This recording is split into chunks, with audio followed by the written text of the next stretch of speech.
I need to see What Meow do you down.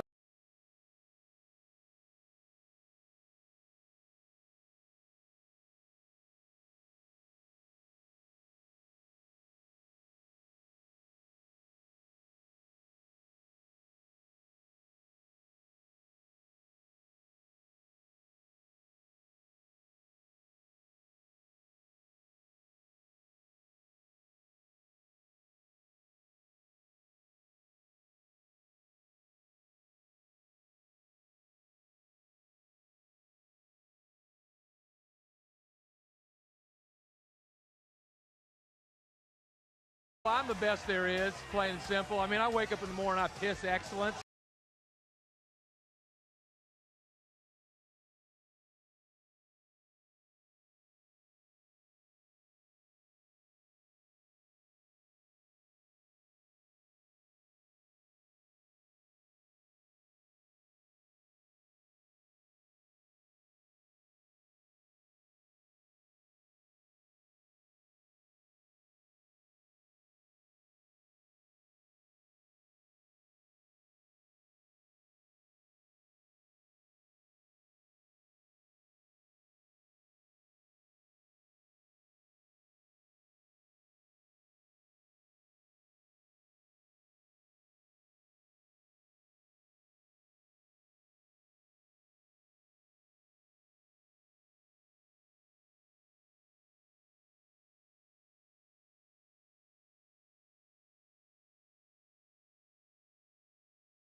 Do, do, do, do, do, do, do, do, do.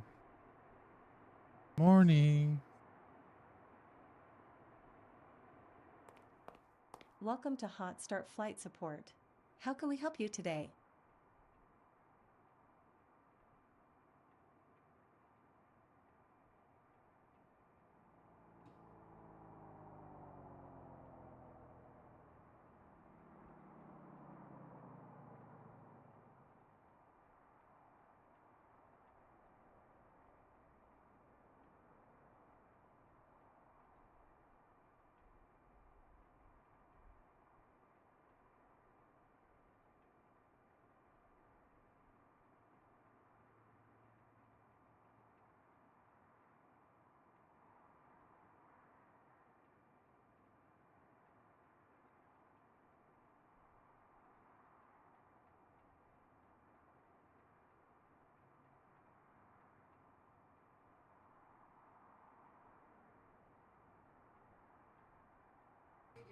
Of course, Captain.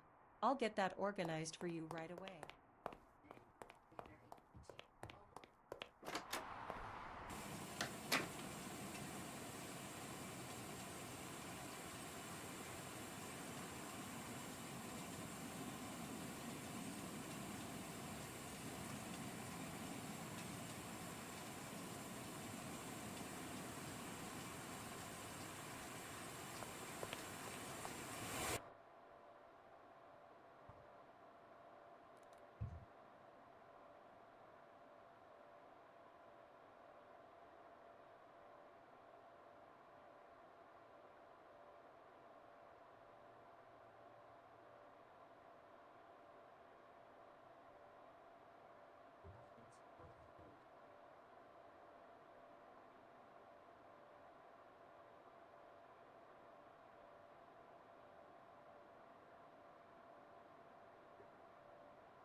Do do do do do do do do do do do do do do do do.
Bow,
bow.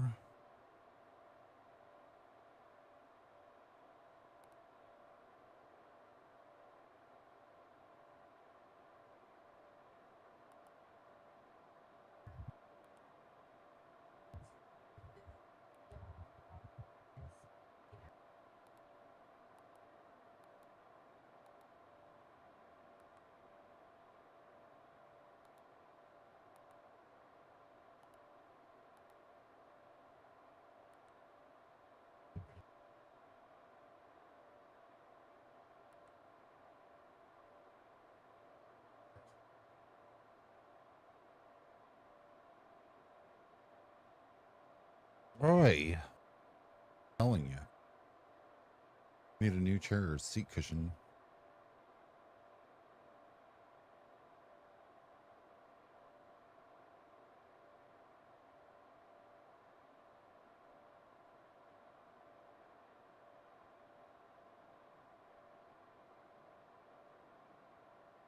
Doo-doo-doo.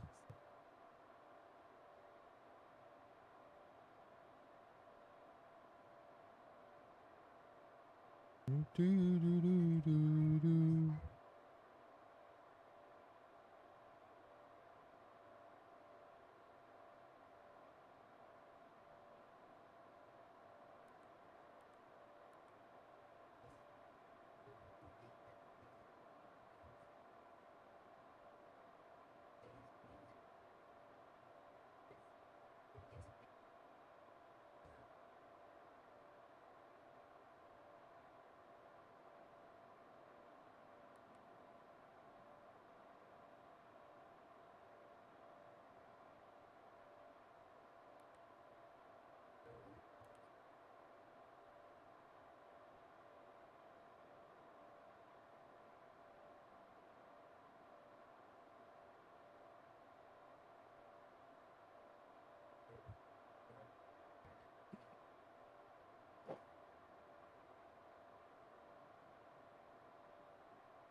can we?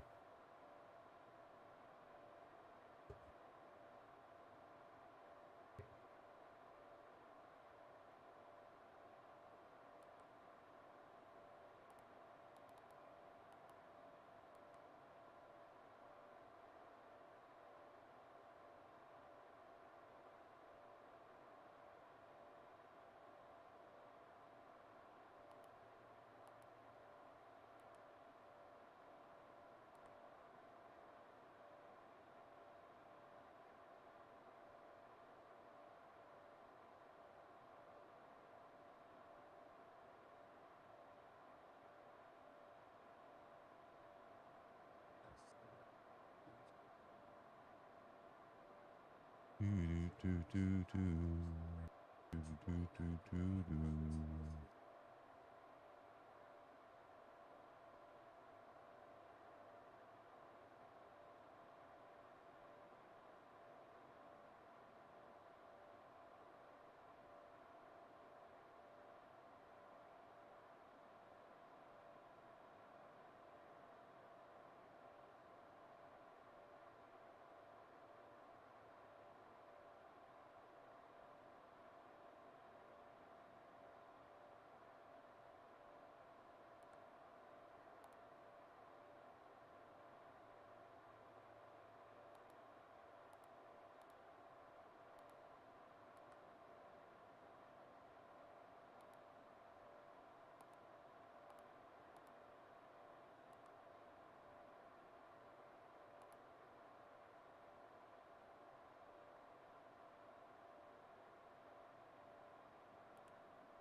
253 at 46.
Do, do, do, do, do, do, do.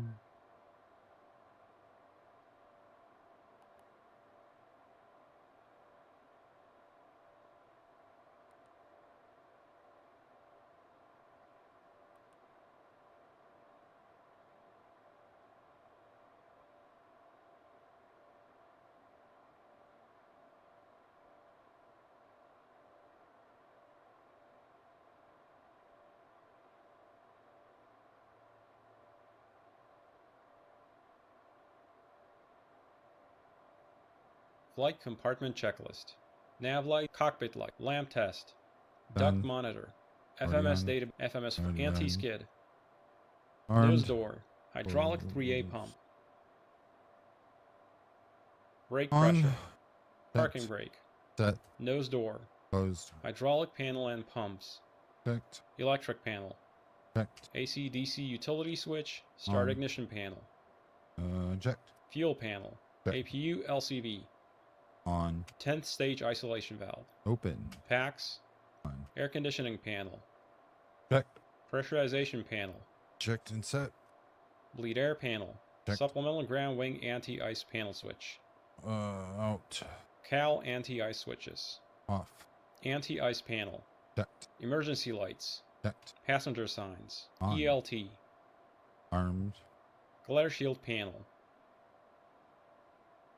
Checked. crew and passenger oxygen, Checked. DCU warning panel, CVR, Tested. audio panels, Checked. SPS system, Tested. integrated standby instrument, Checked. clock,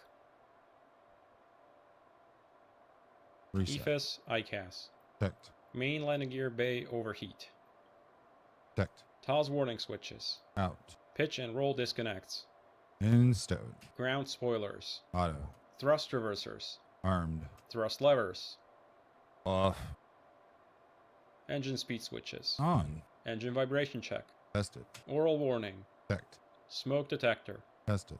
trims, mock trim, Set. And we'll turn them on when I get to start the engines. yaw dampers, Engaged. reversionary inhibit switches, Norm. IRS, Aligned. CPDLC, Logged in. TCAS, Tested in TAR. ATIS and clearance, Copied. FMS flight plan, wind Programmed. update, perf, takeoff data, Set. avionics and charts, On board and set. flight instruments, Checked. departure briefing, Flat on the published SID and climbed to 40. emergency procedures, Reviewed. pins, covers, chocks, Removed in the plane. cabin lights, water Set. heaters, flight compartment checklist complete. Engine start checklist. Doors, Closed. parking brake and pressure, Set. fuel quantity and balance, Within limits. So we need 65. We have 76. beacon, On. fuel boost pumps, On. on, ignition, armed, engine 2 start,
Fuel system.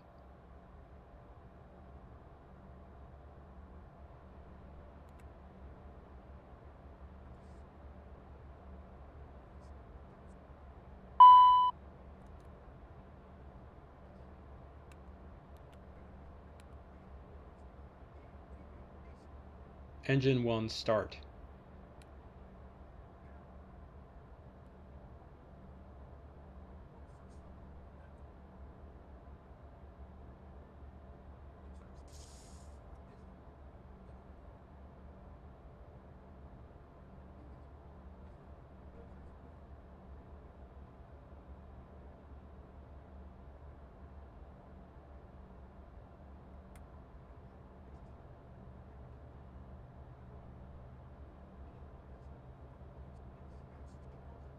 Engine start checklist complete. After start Hello, checklist, Captain. next. It's Jenny from Hotstart Flight Support. Your passengers have arrived.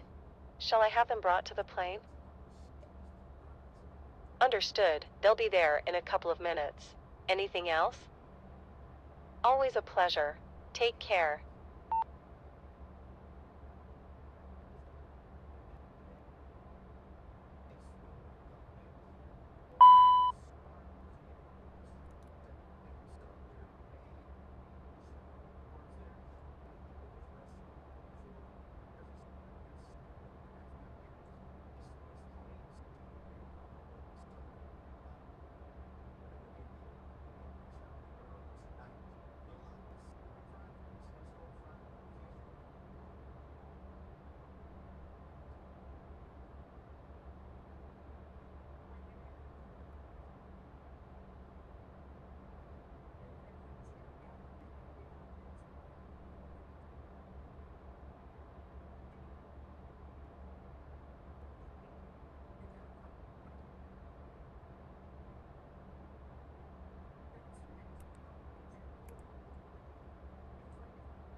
Door. Door. Door. Door. Door. Door. Door. Door. Door.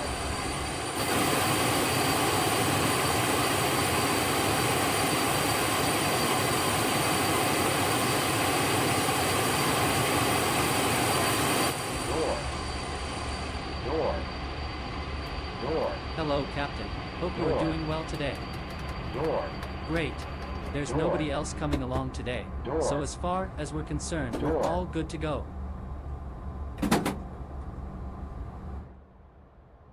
Good, let's go to work.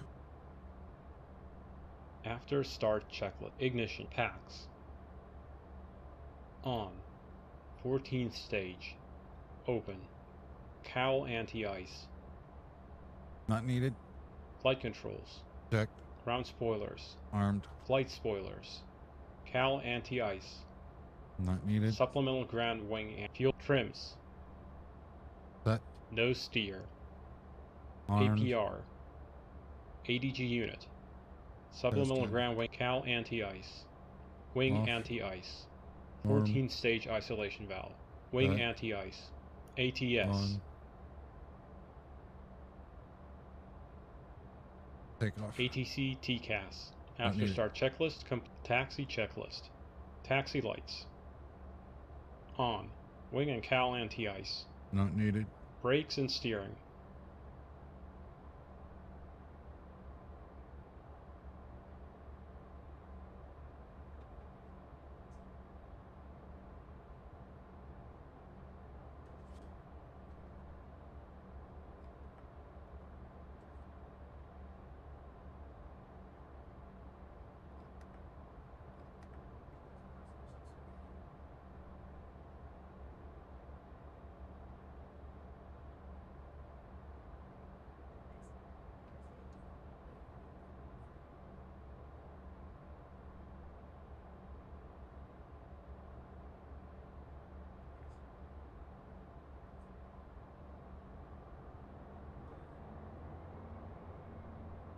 Reverse thrust.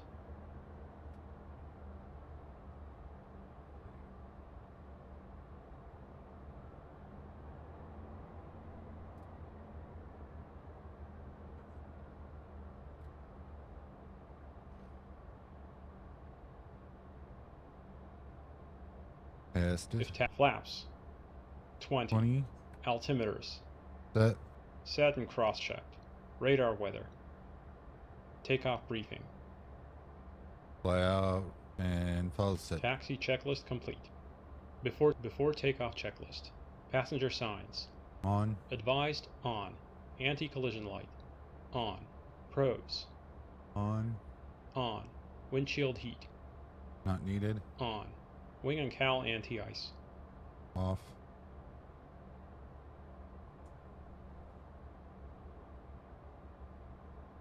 Continuous ignition.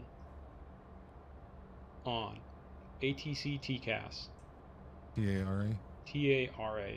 Supplemental ground wing anti-ice panel. Checked. Checked. CAS. Takeoff config OK. Yep. Landing pulse recog lights. On. Before takeoff checklist complete. After takeoff checklist next.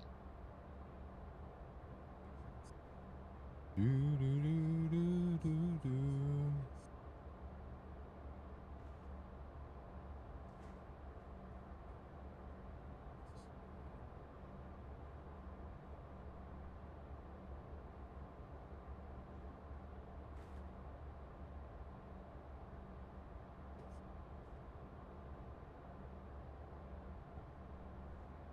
Do, do, do, do, do, do, do, do, do.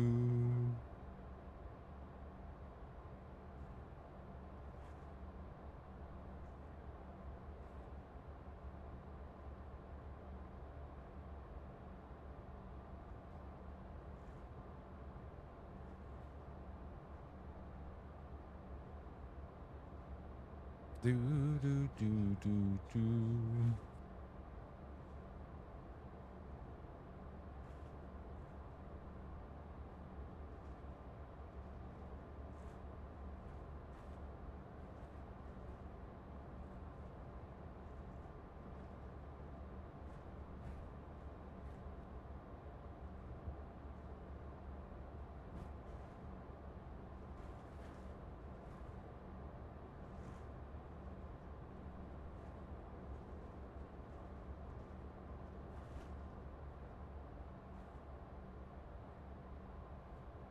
Brake test. After takeoff checklist. Landing gear. Not yet.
1, rotate.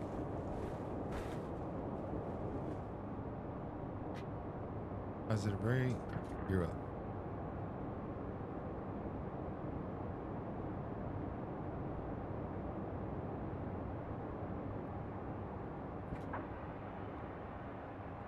Up.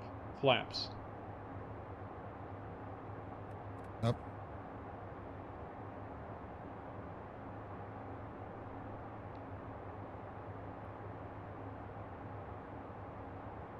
Zero. Thrust reversers. Off. Off. Ignition. Off. Pressurization. Checked. Pax transition.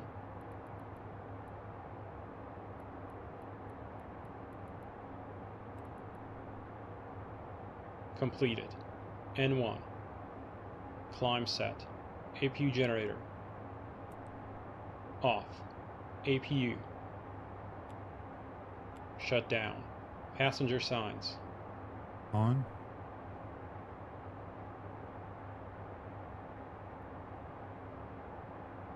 You're grumpy. CAS. Clear. After takeoff checklist complete.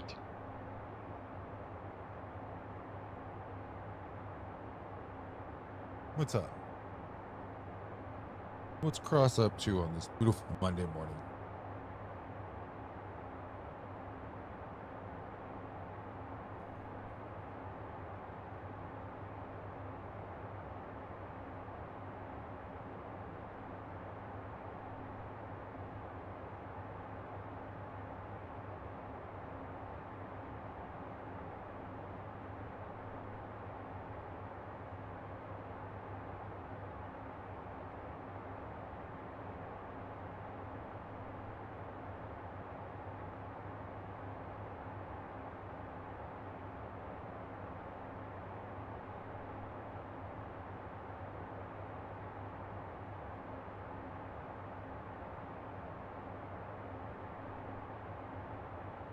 Working. How's that going?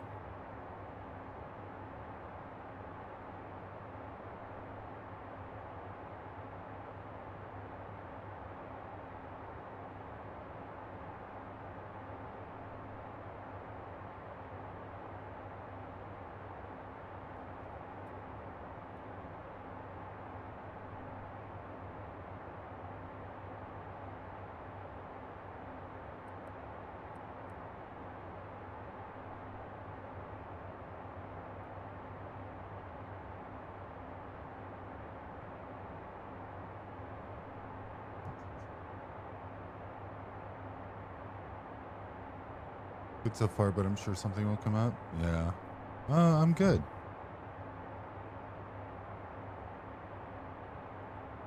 Got a little 2 hour and 10-minute flight this morning, going over to Tahoe. And then I'm not sure what we're doing.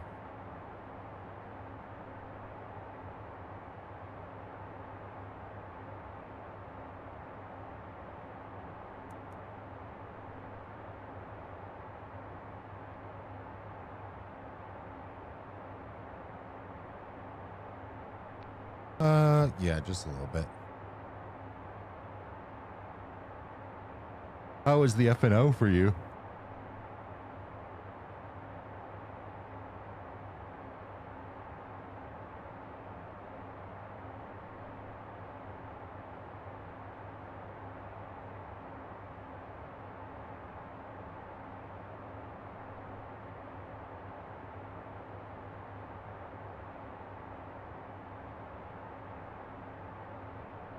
Oh, I heard Approach was not playing the game of fuck around and find out at MSP.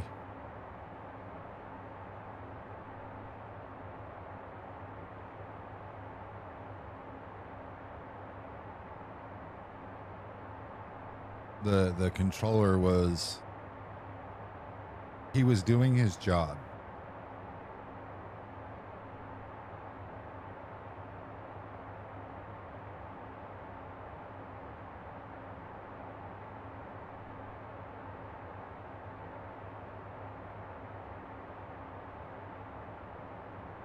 There was a point where he literally was telling people, if I give you an instruction, I need you to read it back, not wait 5 minutes. And I was just like, he's got a point.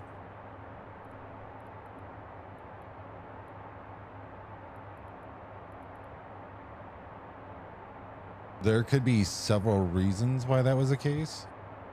And obviously not knowing what the ATIS is, I can't really say much.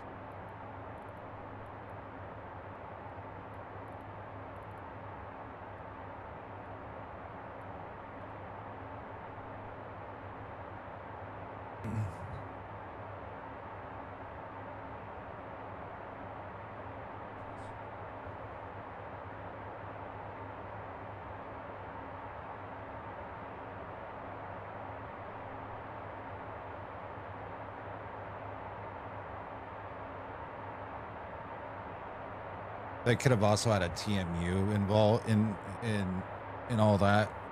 That was controlling the flow of the outbound traffic, and therefore, so like if there's a certain amount of inbound traffic to an airport, you can almost guarantee the departures just don't happen.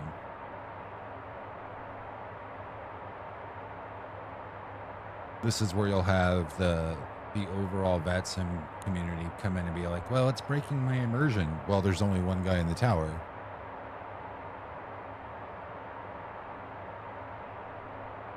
So at any level of immersion automatically gets knocked out.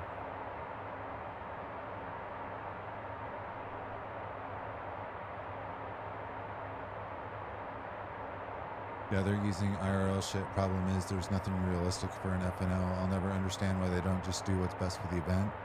Because the event, so this is the answer to your question without getting it from the source. And I'm going to put it in my words, not theirs. No matter what the event is, they're always going to go with per SOP. The SOP doesn't change because of the event.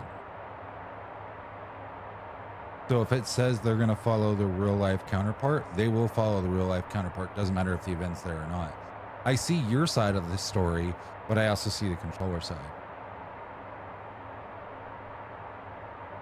FNL events, major fly-ins across the pond, they're never staffed to what real life would be. So you have to take the workload out and go what's best for the towers.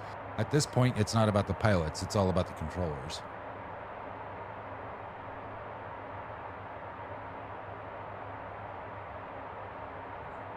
Right, but a TMU could have been, the traffic manager could have said, control all the outbound flights because we have a mass push going into MSP. We're going to one runway. That's how it is.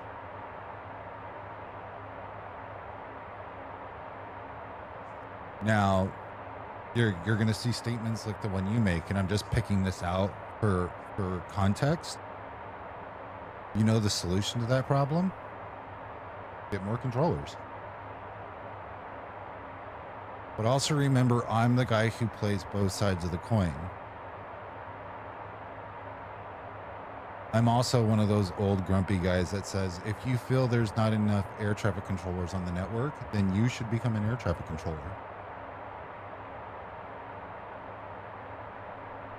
Most people won't do it. Or most people will get the S1 and then they'll just be like, yeah, this takes too much.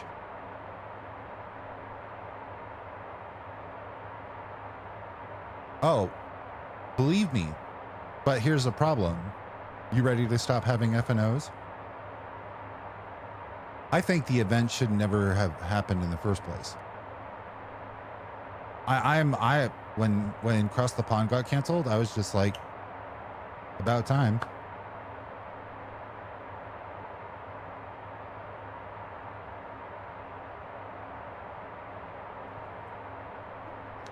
I was honest about it.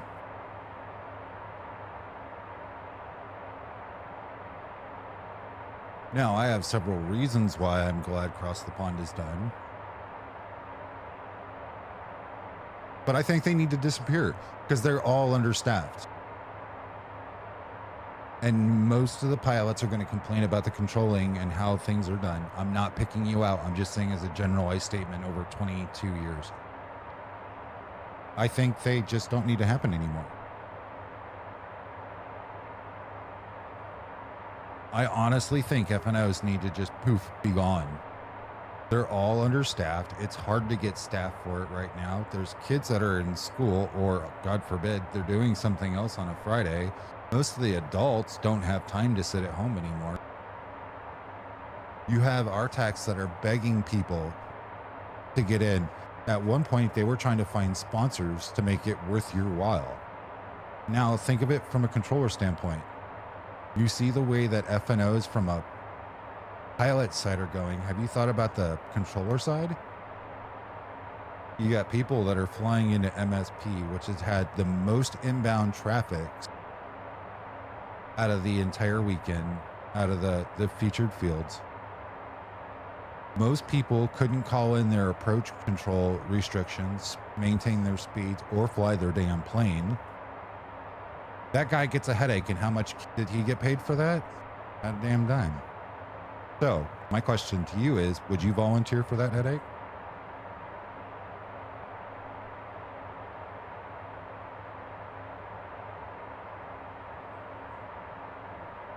Right, but I'm saying they're all understaffed.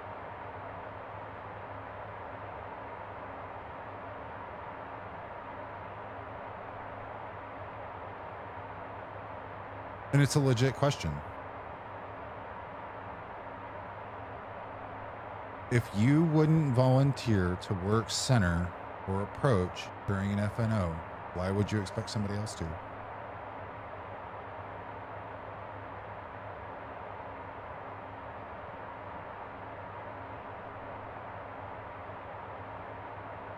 Because remember, once you get on those positions, you've only got so much of a threshold before you get suspended for losing your shit.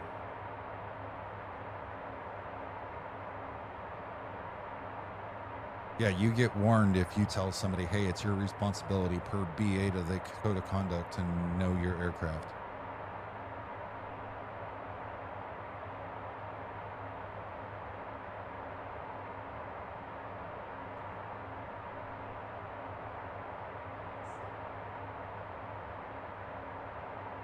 And remember, not everybody's like you who wants to go give 100 hours of their life just to get their S3.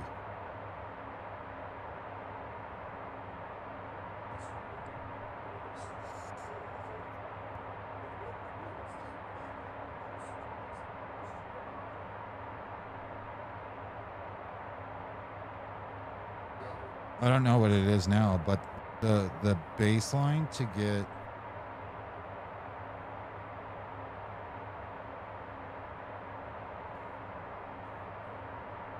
certified on a radar position at one point was 1 to 1.5 years of time. The number of instructors is down. The number of controllers is down. The org doesn't want to have an honest conversation about it. That's where most of the issues stem from. I don't disagree.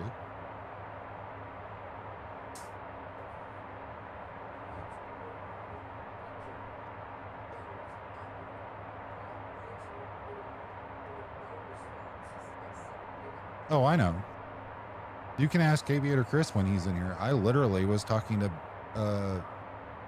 Plant Alpha, who's on the board of governors. Well, no, he's not. He's BATSIM level, but he's one step away from the board. And I literally told him everything that we need to look at from a different perspective. And he openly agreed. You're not wrong. You're not going to get it to change because, in a lack of a better phrase, and this is me really not using the correct words for it, the old guard is not going to change, and the new guard that's coming in is going by the old guard's mottos and morals. Until you change it at the board level, it will never change anywhere else. And then we come full circle. This conversation becomes moot because it's the same conversation that people have had for years and years and years and years.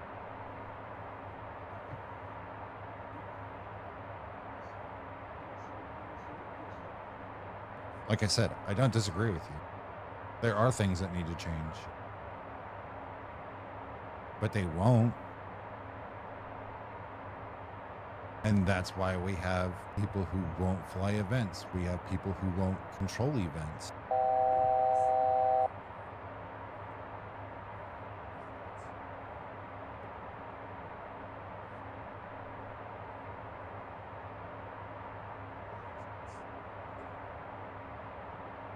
Well, even if they didn't, what's going to happen?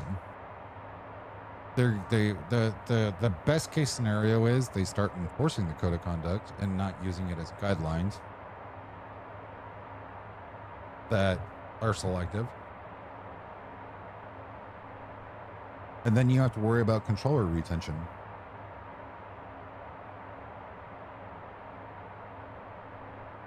Now you have to fight with AI.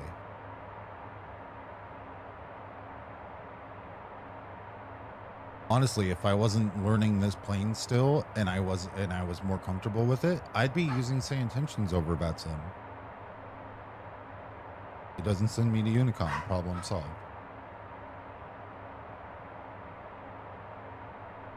It is what it is. People have come back with me and been like, oh, well, you can't see other players. No, you're right. I can see other players and live traffic.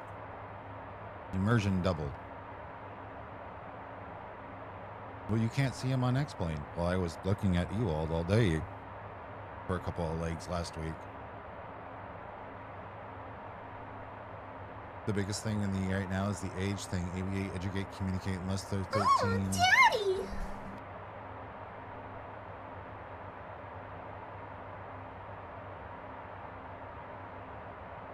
And again, I think that should be one up. I think everybody who flies should at least have their S1 rating. Hi, stream baby. What's up? Oh, good morning, Luce. It's morning, or close to morning. How was your weekend? That being said, as a controller for as long as I've been, I've had some 13-year-olds who fly better than some 40-year-olds. Overwhelmingly, I've had more younger people in their teens fly better than most adults I've controlled. And I've made it a point at one point when I was controlling at LA, ZLA in general, to point that out. Now, I'm not saying all kids are bad. I'm not saying all kids are good. I'm not saying all adults are bad, but I'm also not saying they're all good.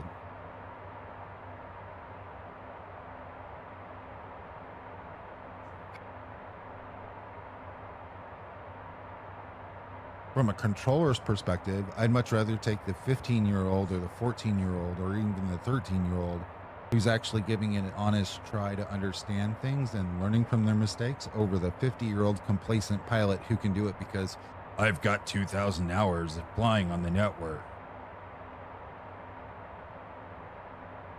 Hands down.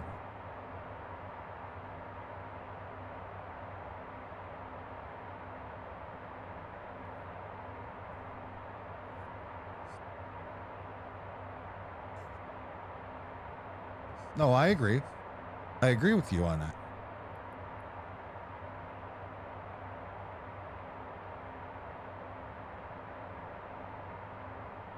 VATSIM is a role-playing sim.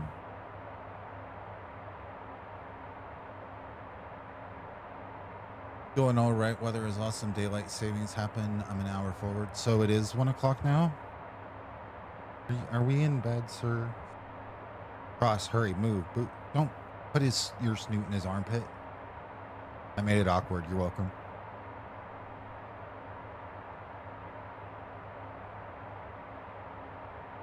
Also, I decided over the weekend, and I'm going to say this once, and I'm never going to say it again. I'll probably say it again. If I ever become a furry, I want one of those robot heads that's got all the lights and shit in it. Bingo, one on the dot. Damn.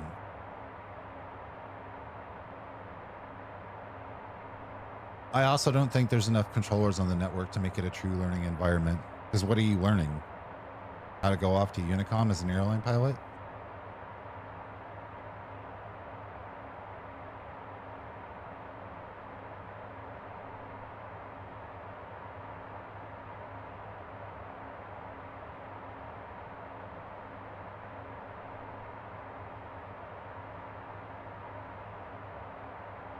I learned how to adjust my time to your time when we met in Nomad Stream.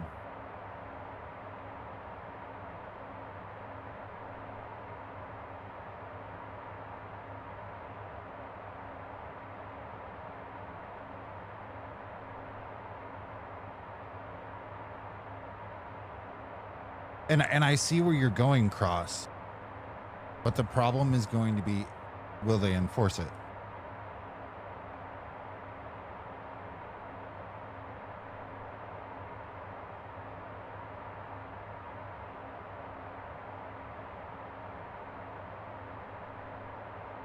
Right, but that's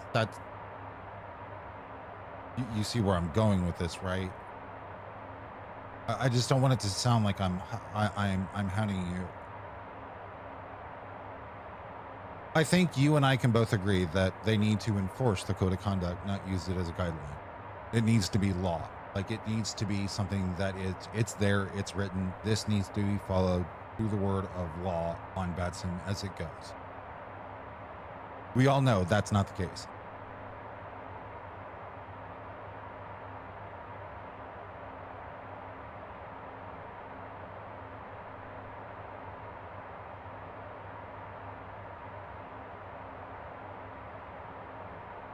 I agree.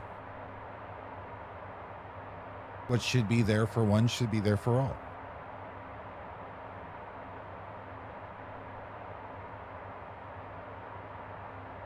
God damn, my head has gotten small.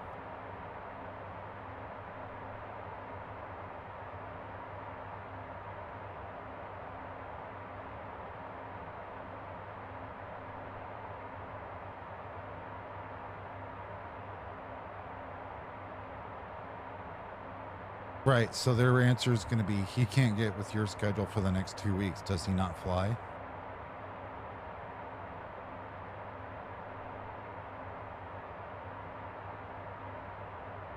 Because we started worrying about how many pilots we had, not the quality.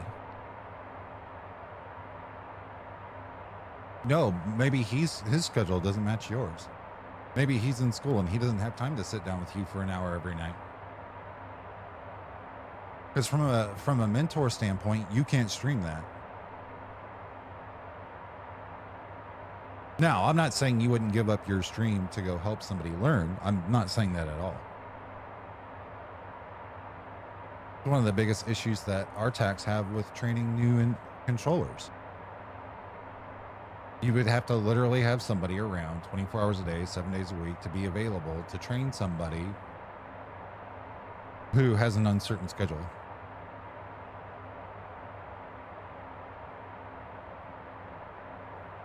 Maybe he has time to fly and you don't. Or an example you've had, your internet's having issues. Does he get cut off because you're having a problem?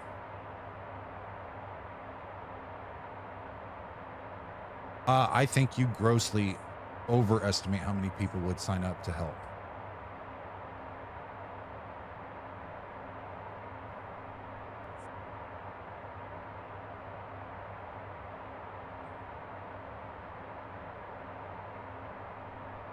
From my perspective, more people are worried about kicking people than they are training people. From my experience, more people are more apt to yell at somebody for no reason whatsoever than they are to offer a hand.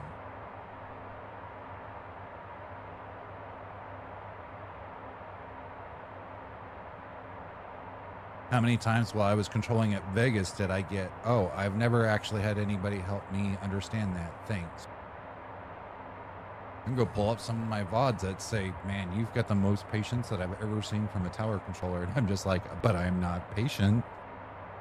So that's scary.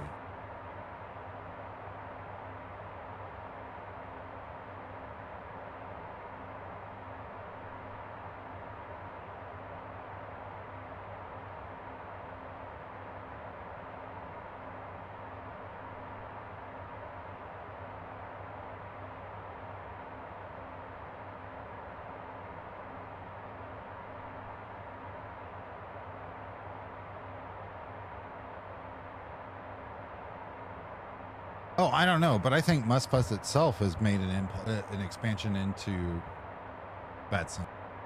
Oh, I wholeheartedly blame Microsoft Flight Simulator.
These are also all conversations that aren't happening in the right place. I'm not saying my channel is the wrong place for it. I'm just saying they're not happening at the higher levels, and they should have been a long time ago.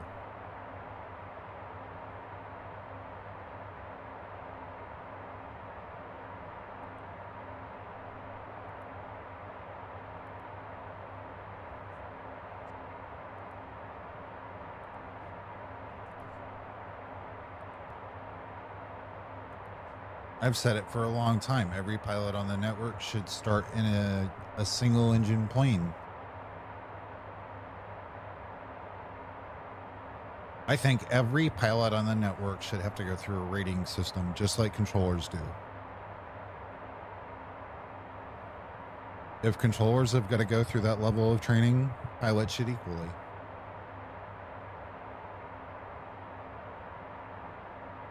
You want to enforce realism? Make it realism. There's no reason that you have to join VATSIM and start flying in a 747.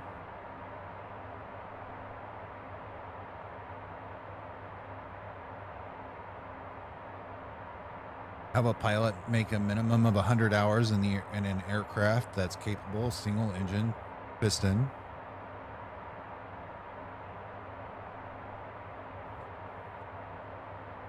Record through whatever device you want to do it. You could probably even code it into the pilot clients.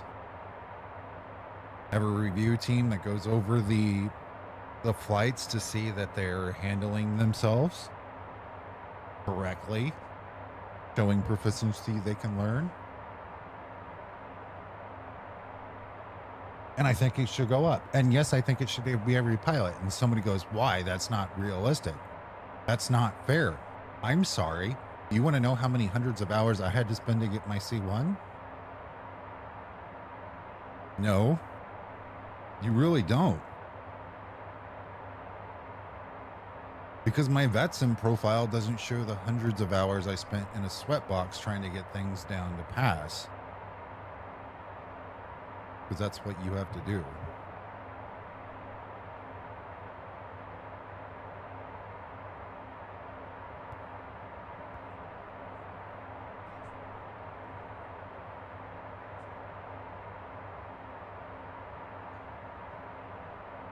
The moment anybody goes, oh, well, not every pilot is that way. Okay, so you're saying that every controller should just be a C1 from the start? I don't disagree with you.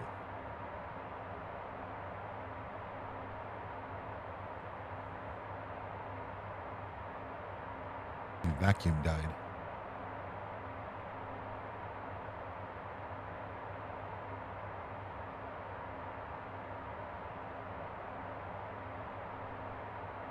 Do you think controllers get a fast track to their C1 rating because they're IRL controllers?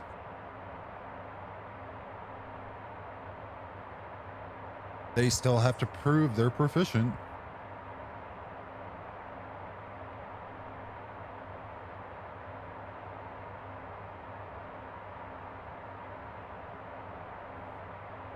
I see your argument, but I killed it because the other side of the coin, they still have to prove they're proficient.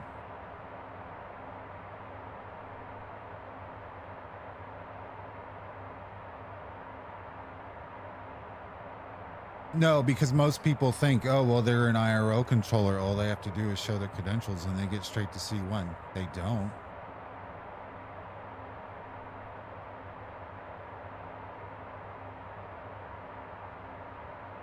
But it doesn't matter. If you're going to do it for one, it should be equal to both sides, right? Or we don't want equal treatment. We want to make sure we have better pilot.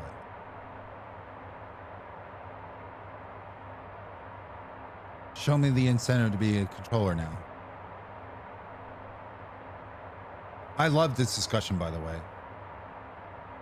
And if you haven't heard, I've been agreeing with you quite a bit.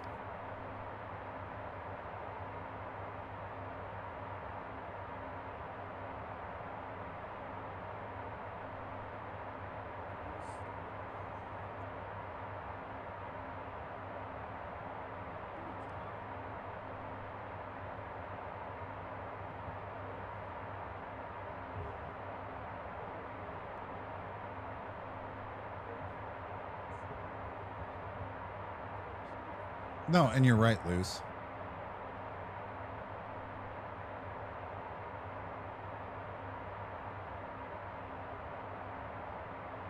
Oh, I know that. I'm aware of that. That's why I've always said make everybody get their S1 before they learn how to fly. Or before they fly on the network. Cuts down on the number of pilots.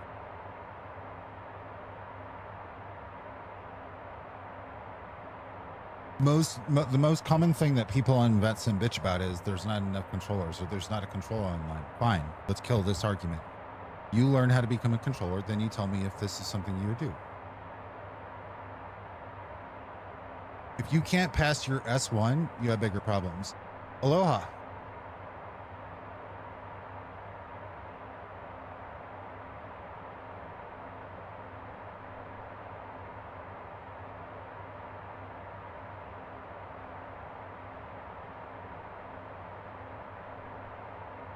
I don't say you have to go get your S2, your S3, your C1, and your C3 to be a member of the network. No, I'm saying just the basic S1. Ground level shit. That's what it is.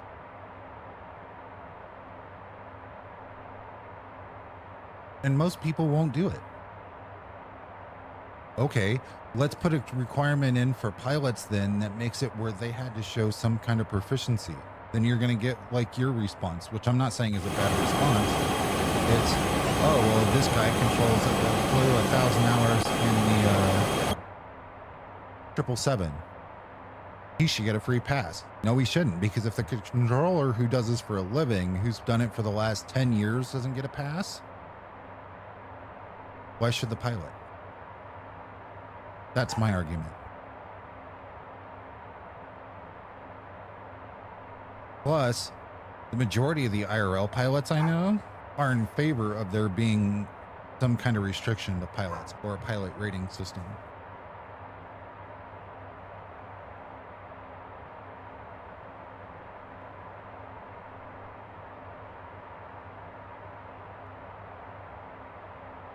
Oh, I know. I'm aware of where the argument's going to go.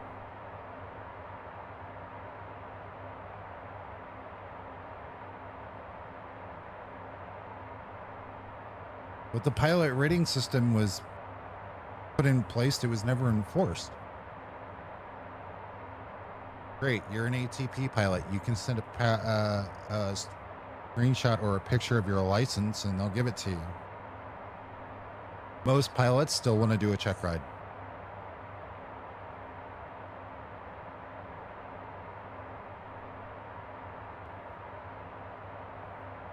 Because then that lovely I word comes into play.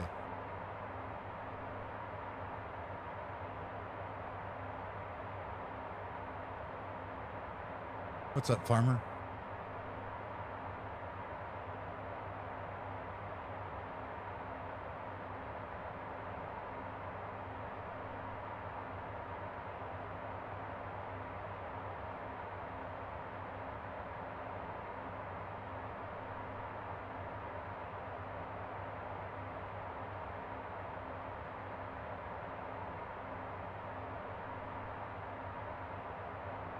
We're discussing VATSIM from a pilot and controller's perspective, the newer amount of users, rating systems, F&O events,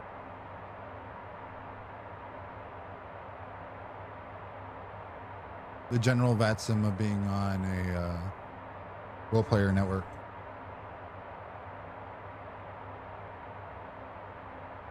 Just like I find it funny that VATSIM is not role play.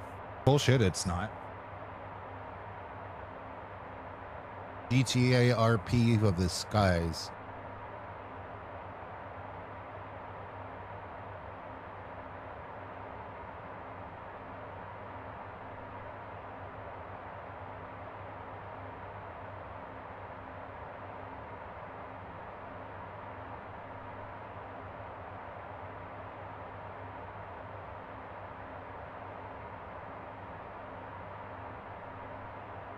Another reason the pilot rating system doesn't really need to be in-depth, because you can cut out a lot of what you need to know in the real world. You can turn off failures, emergency situations, all the other stuff.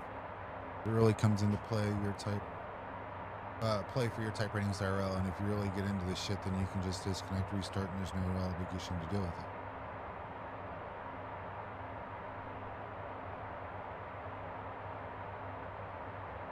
Right, but asking pilots to do a checkout? I don't think that's too far. Totally is, or maybe at best practice. Lena_NDA just resubscribed for 64 months. Love you long time. I love you long time. You've been a sub for longer than 64 months. I love you when I say that. It totally is, or maybe best practice. No, it's a roleplay server. Don't take away from the fact that that's what it is. You strip it down at the end of the day, it's roleplay.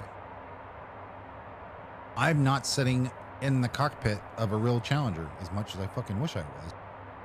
When I'm controlling, the closest thing to immersion is that I'm actually sitting at a desk looking at a radar. That's it. It's a roleplay server. No, I'm just saying we agree, Cross. My tone doesn't change just because that way people can't say I'm showing favoritism to one side or the other. Thank you for the follow over on Kick. I appreciate it.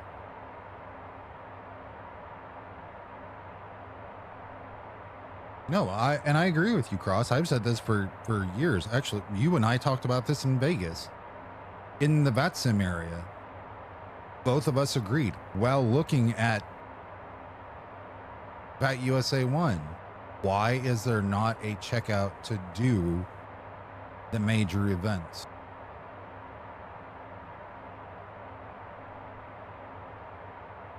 Well, it could potentially hurt the amount of pilots that fly into said events. Then that's a problem. How? That's not a me problem. Or in this case, it's not a VATSIM problem. It's a you problem. It's you, the pilot.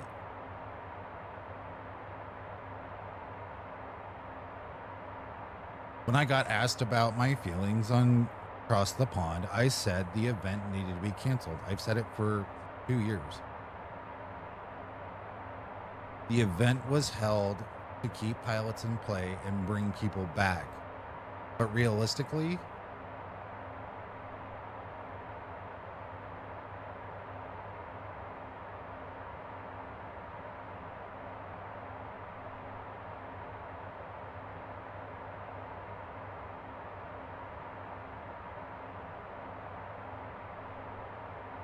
you have controllers on the West Coast in Seattle getting up at 1 o'clock in the morning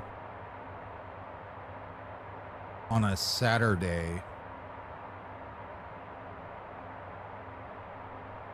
to control.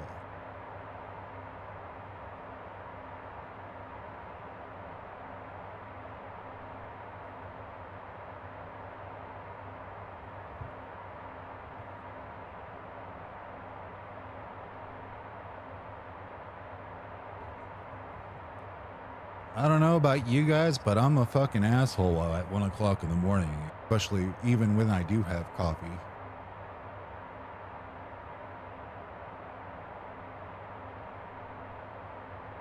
Oh, that 1 year, that was last year. When ZNY boycotted it, an argument was it's not fair to European controllers. I knew right away CTP was doomed. The argument of which side of the pond gets the fair treatment when Europeans don't have to wake up at 1 o'clock in the morning. Yeah. That's how far back it goes when CTP was going to be doomed at some point. Someday it was going to happen.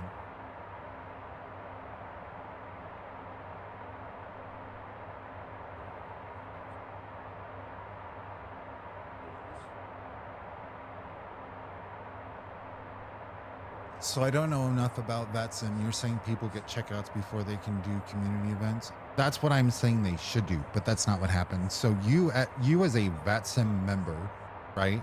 I'm gonna go, Farmer, don't take this as an insult. I'm gonna pretend you know nothing about anything we're talking about and that you're completely illiterate to the topic, okay? VATSIM is Virtual Air Traffic Control Simulation Network. That's what VATSIM is, right?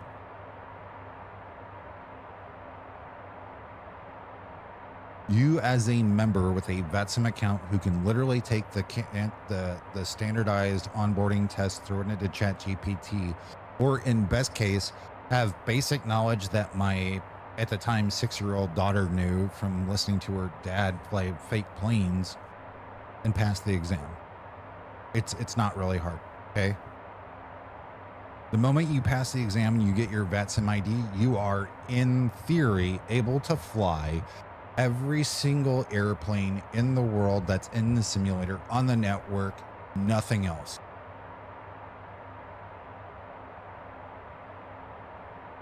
There is nothing that stops you. You can fly on any network, assuming that they're not slotted times like across the pond, but anywhere else. And actually, you can even fly across the pond. You're just going to be sitting and waiting until they have an open spot to put you in.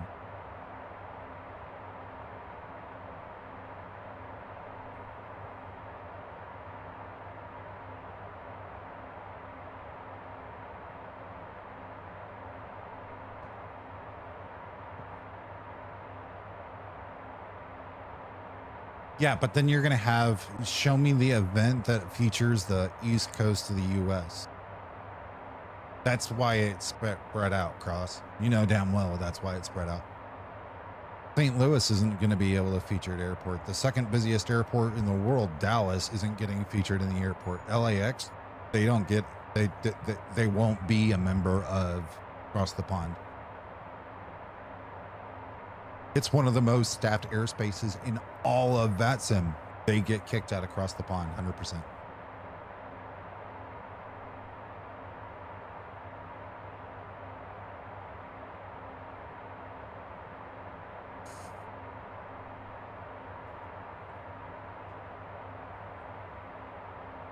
Atreyu! Sorry, I had to. The song comes on and I'm going to do it.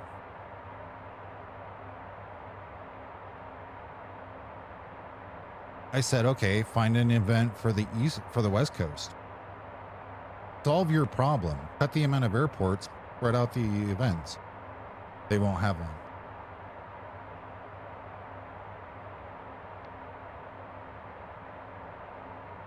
one. Sir?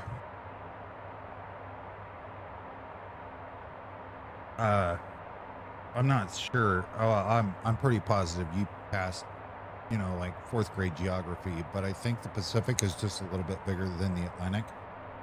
And again, it falls into how you're going to control it. You're going to force San Diego, San Francisco, LA, Burbank, Oakland, Reno, Vegas, Phoenix, Portland, Seattle. I'm missing some in here. Boise, all into Hawaii.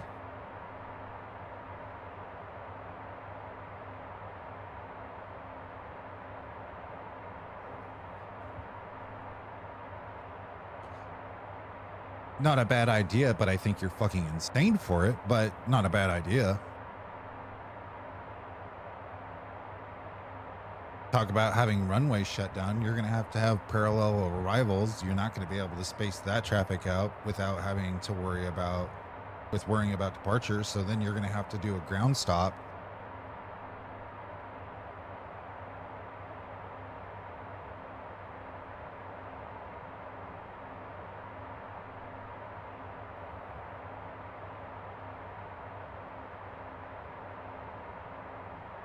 No, I'm just saying, how do you space it out? You have one airport. You have one incoming airport.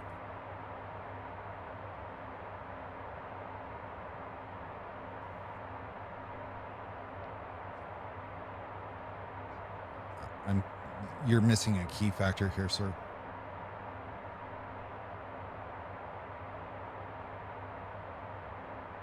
We don't have that many oceanic controllers on the Pacific side. I think there's only like 4.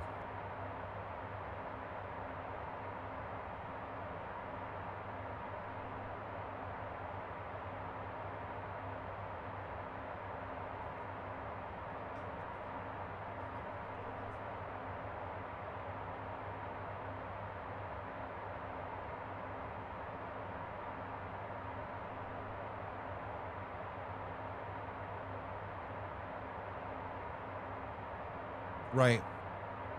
Hawaii has 3. You would still have to space out for the arrivals because of the approach sectors.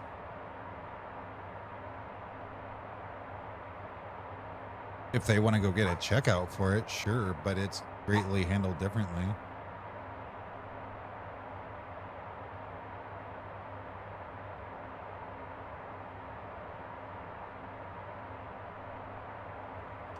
I don't remember to the exact extent, but I do remember that Oceanic for Gander and Chadwick is a lot different than San Francisco radio. But then again, that was 10 years ago, and modern technology may be in place on Betson. They may be doing ADS-C.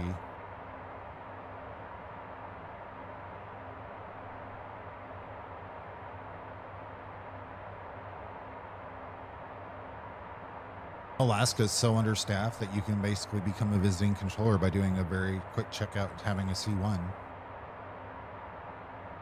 And when I say very quick checkout, I mean you literally know how you can read a radar.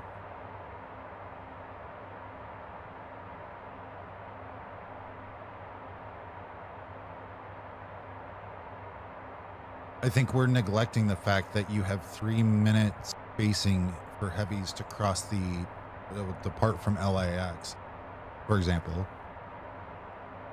So what are you gonna do? Space 1 flight out of LA for every 6 flights there are, and let's just assume there's 5 other airports that are all going to Hawaii. Then it's the minimum spacing across the Pacific is a lot different than what it is over the Atlantic.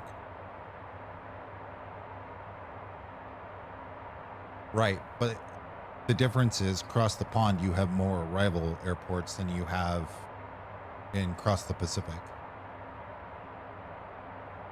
I'm not saying the event couldn't happen. You would have half the traffic volume. You have more space, yes.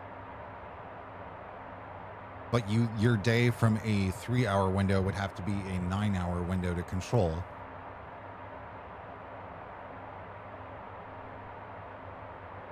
You can think of 50 arrival airports across the Pacific. Okay.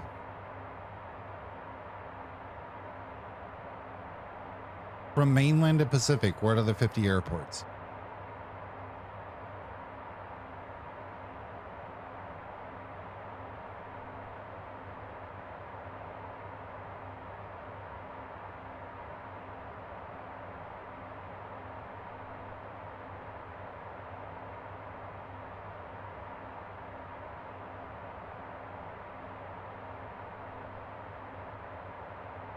No, I said from mainland to Pacific. Remember, whenever you do cross the land or cross the pond, it's bi-directional.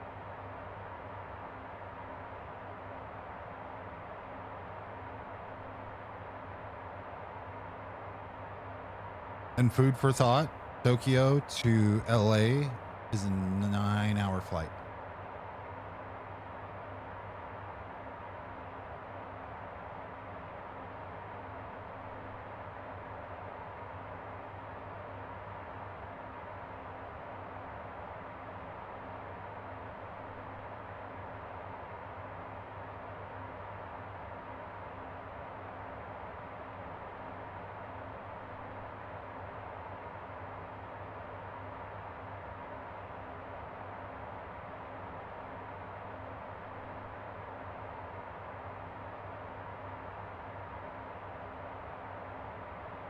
I think we're not understanding each other.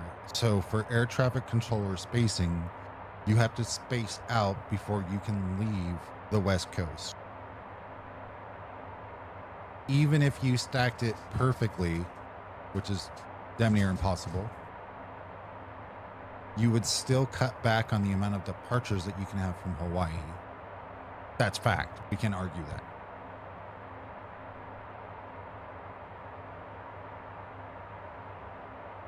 We're stuck at what do we do now? Because now we can only throw so many pilots into the approach area for Hawaii. So let's say we use the 3 Hawaiian airports. Realistically, only 2 of them are going to be usable.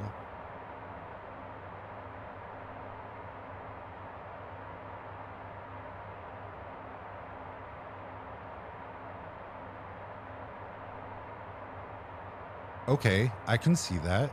But again, you're going to have 6 mainland airports and 2 Hawaiian airports.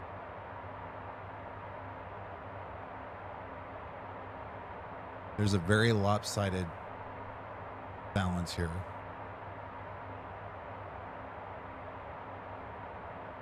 When pilot A hits from the West Coast, hits midpoint, pilot A from Hawaii should be the last pilot. Now we know that they're going to meet in the middle. Or they're going to meet at some point. The last pilot should be departing as the first pilot that left Hawaii should be coming in. Or no, the first pilots from both sides should be going and landing at their respective counterpart airports while the middle of the group is still over the gap. That's a perfect case scenario.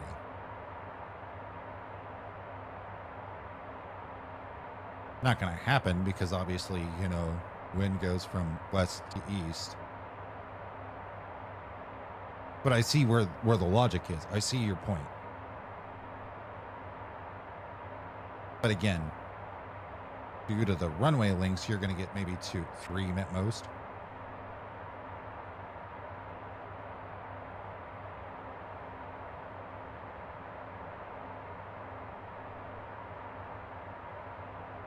Right. What I'm saying is you have it.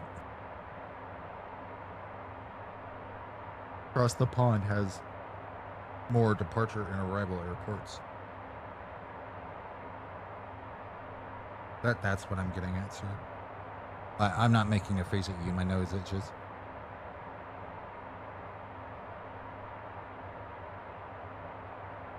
Don't close your eyes and look up at a big green light. Eh.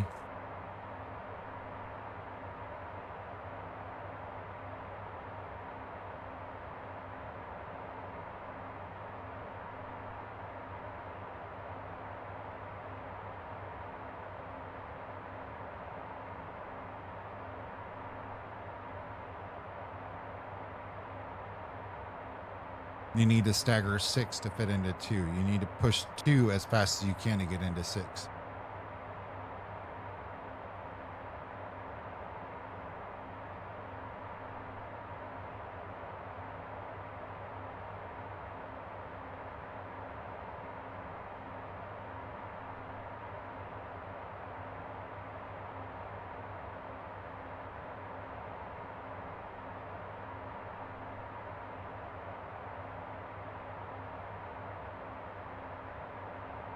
And then we would actually have to do another thing. We would have to limit what aircraft could be flown. Just because of spacing. Weight turbulence, all that other shit factors that has to come into play. Love your face, Iowa. How are you, sir? How was your weekend?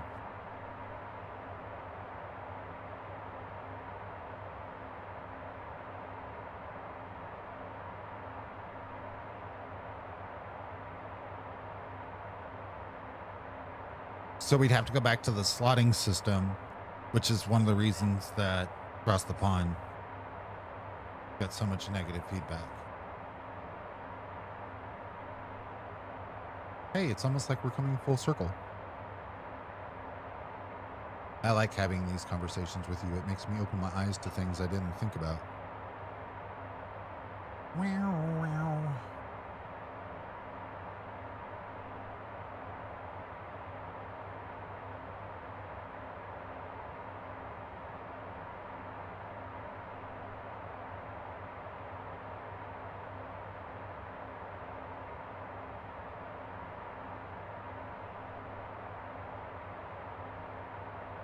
Right, but you would have to do the same lottery for the West for across the Pacific.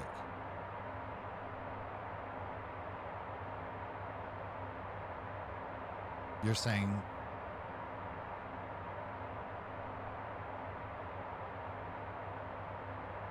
across the pond has 1,000. You wouldn't be able to put 1,000 in there. Any VATSIM event's going to have a large amount of interest, except for like 24 hours of VATSIM. And that's because people can pick which legs they're going to do. Not everybody's going to do 100%. World Flight's the same way.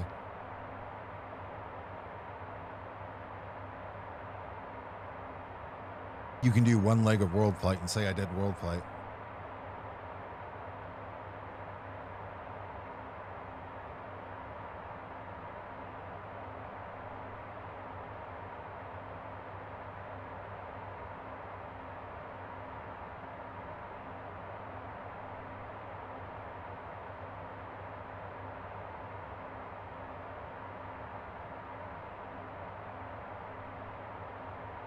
What I say is we get people who are interested in doing that kind of event. They become controllers. They go get certified for the positions that are required. We run the event and we see what happens. But now I'm going to use your words and say, not everybody wants to be a controller. So then what do? You suggested that we allow visitors from one oceanic to do the other. As long as they can adhere to the SOPs, I don't see a problem with that at all.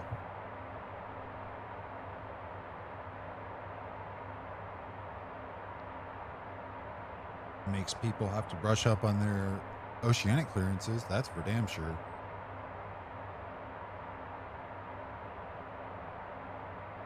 Let's test radio skills and get rid of CPDLC for the event as well. Personal preference.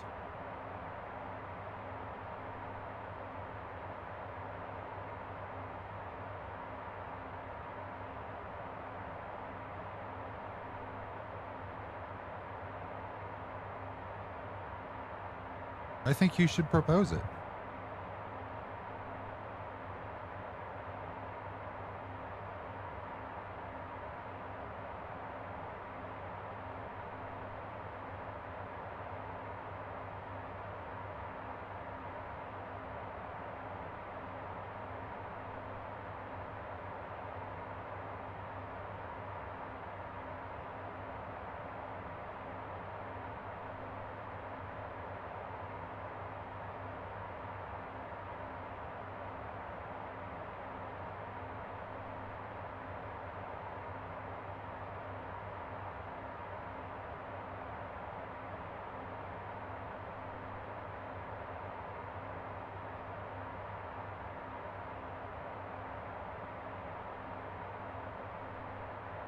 I'm serious. Propose it. I'm not being an asshole.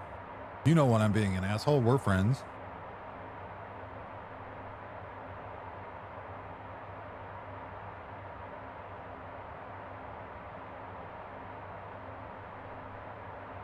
It is a good conversation. Like Spice said, these are conversations that need to take place. I don't know why people are afraid to have them.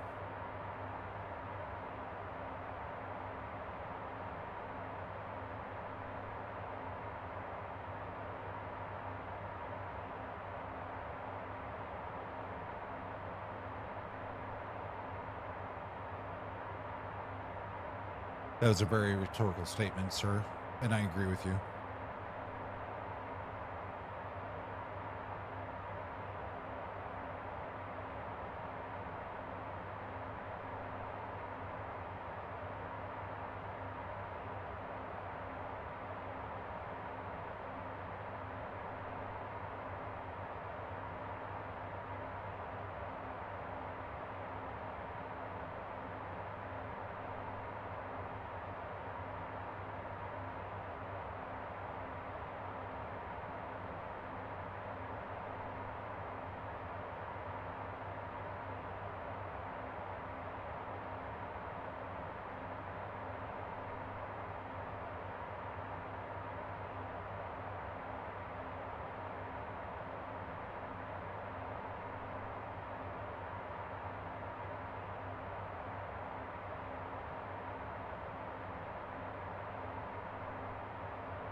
Huh.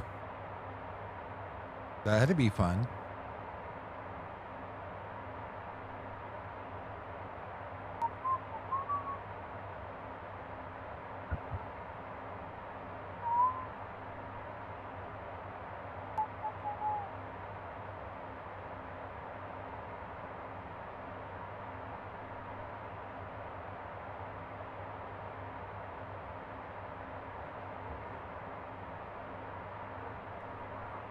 Do-do-do-do.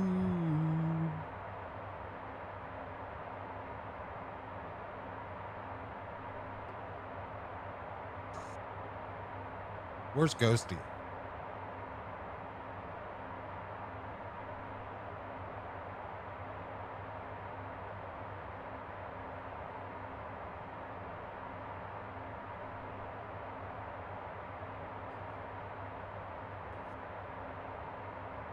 If we can get 10 kick subs today, I'll play Way of the Hunter tomorrow on stream.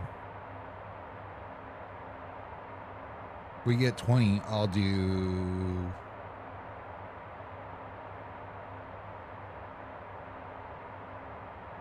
Factorio on Wednesday.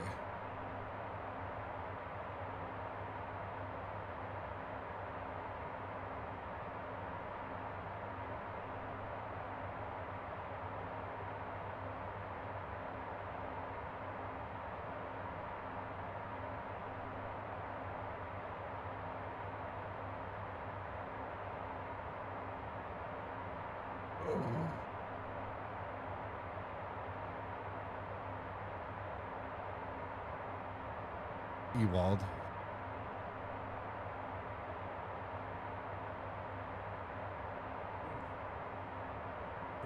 Do I have to do math for you, sir? Good luck, farmer. I appreciate it.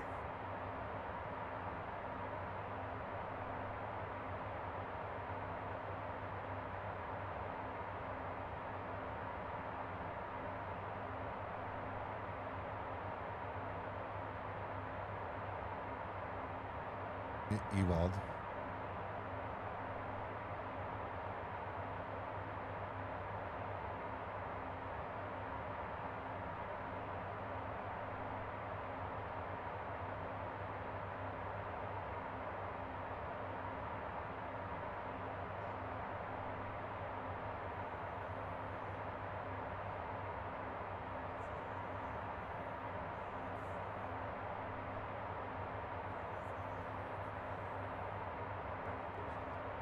Sir, respectfully, can you do me a favor for a split second?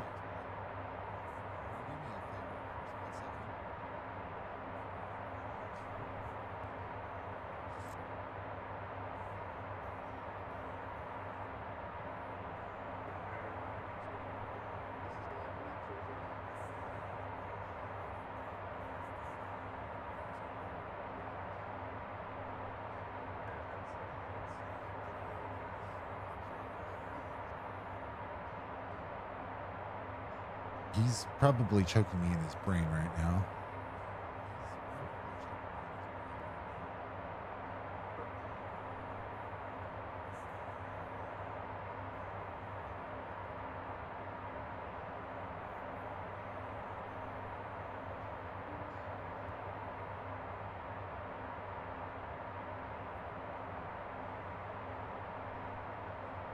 Or he just can't hear me because he's on a work call.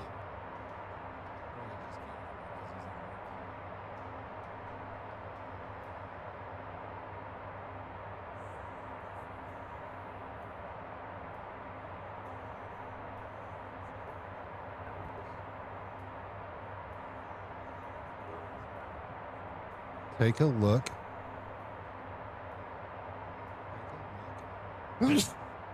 At what 20 gift subs is going to pay out on Twitch versus Kick.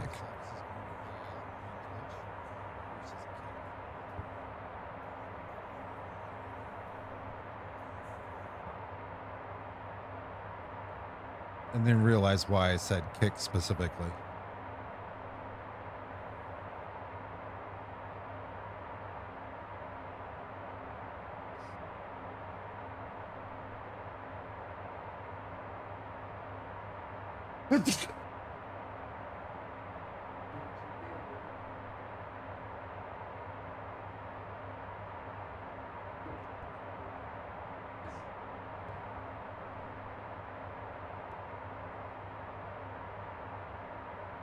faithfully.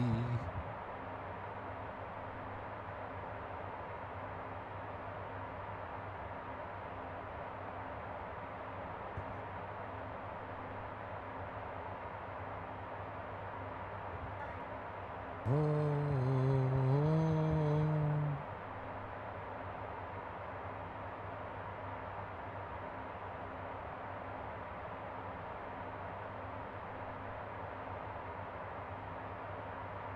Well, no, it's easy. Just look at what the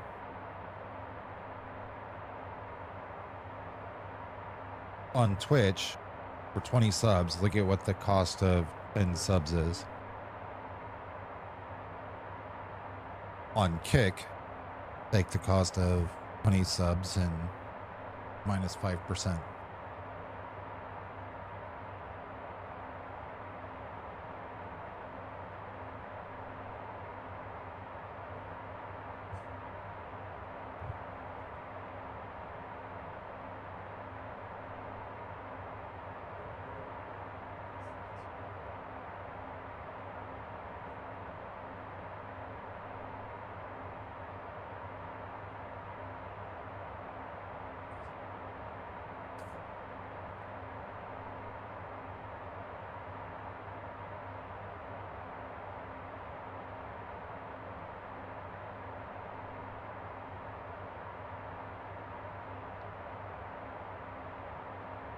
My math is hard.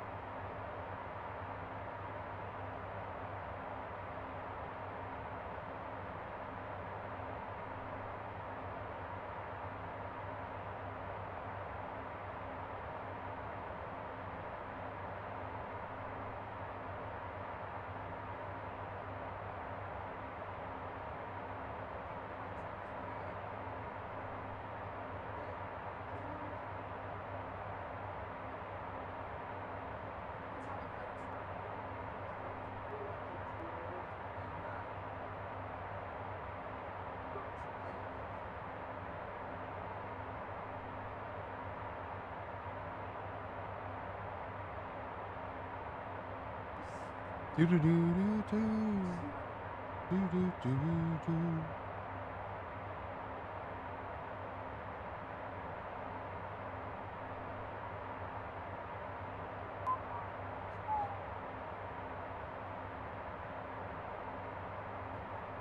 I think Hewald's over there choking me in his mind.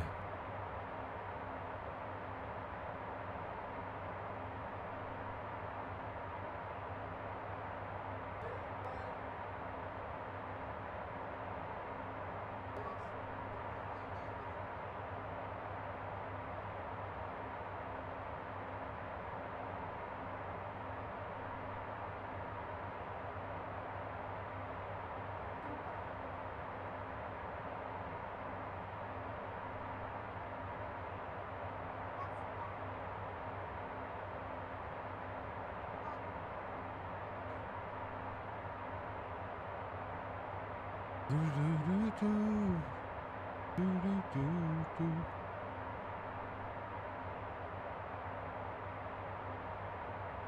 Do do do do do do do do do do.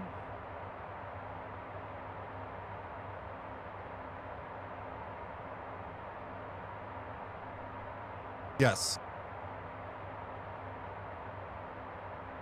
Did you hear anything I just said out of curiosity?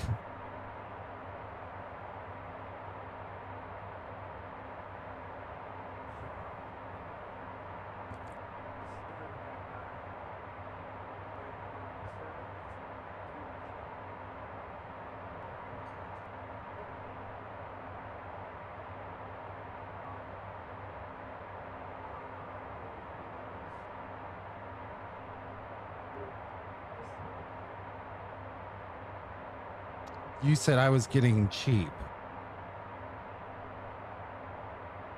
right?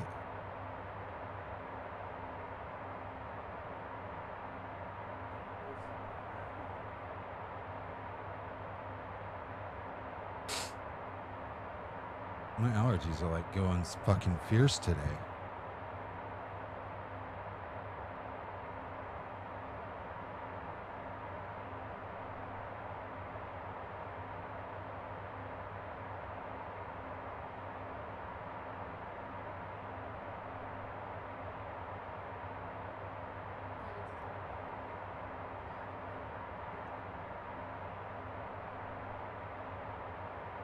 Yes. On Kick versus half that on Twitch. Good morning, Den. How are you? Love your face.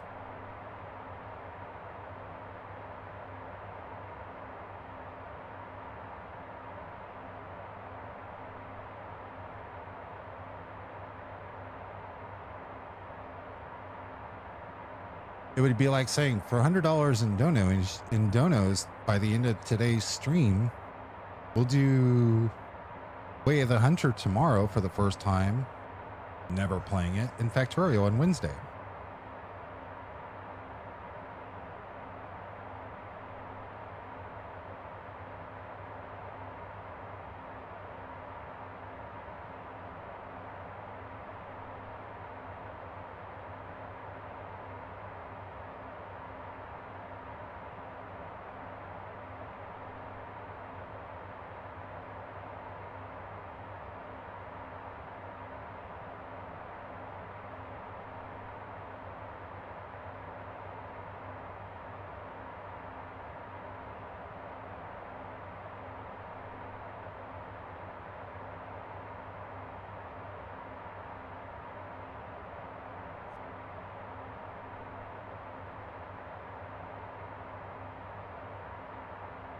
Do, do, do, do, do.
Yeah, for the most part. How about you?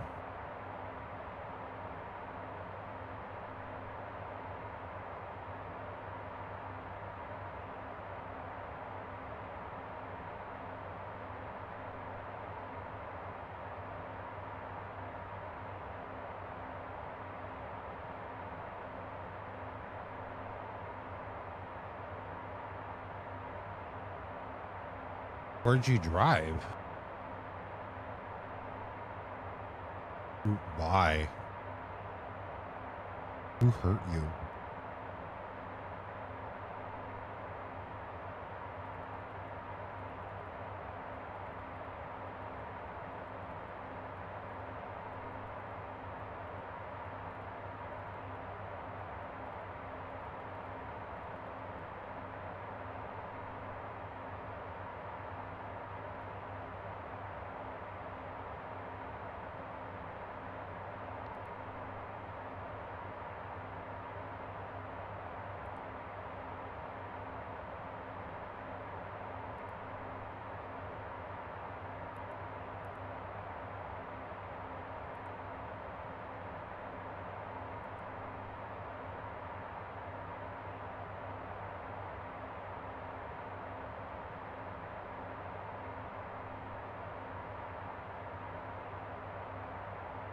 Really freezing fog in Truckee right now?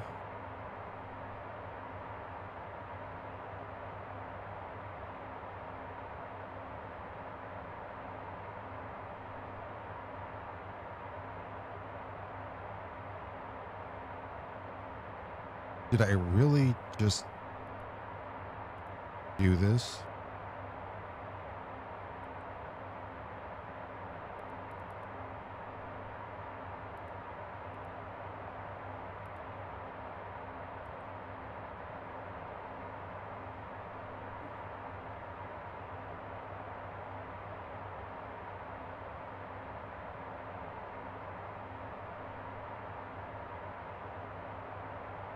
Nice. Bruh. Hello, Mr. Webb. Of your face. We're about to have some fuck around and find outery.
How was Mr. Webb?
I'm sorry, sir.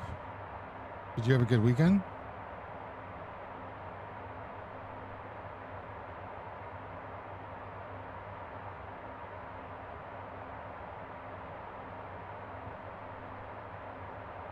Do, do, do.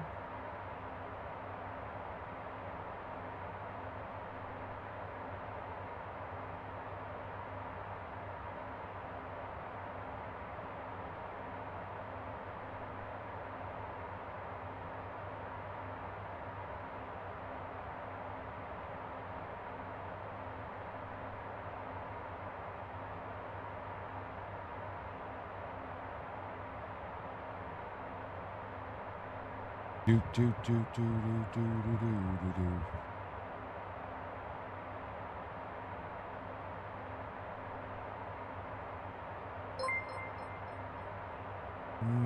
Coxper Dev Coxford Tim just Team. resubscribed for 29 months. Peonies Penice Penis Penai 555Es. Ooh woo Tower Daddy. Ooh woo ooh woo ooh woo penis. Thank you for the 29-month resub. Wasn't bad, did absolutely nothing all weekend. Nice. I tried not to go crazy. Grandma turned 91.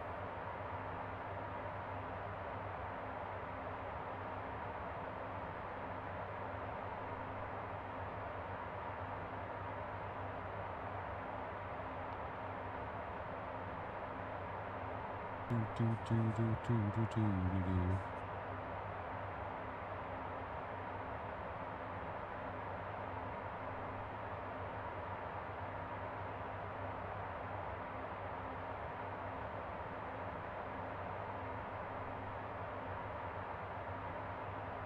Do, do, do, do, do, do, do.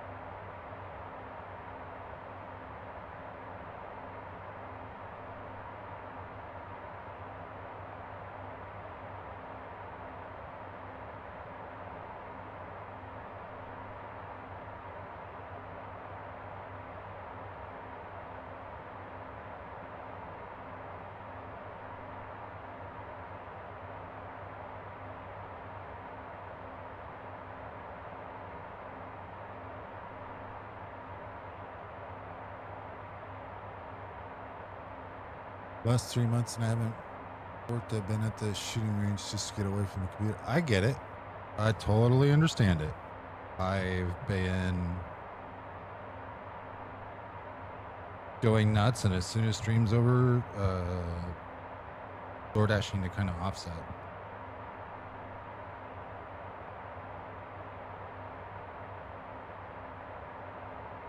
Need to win the lottery.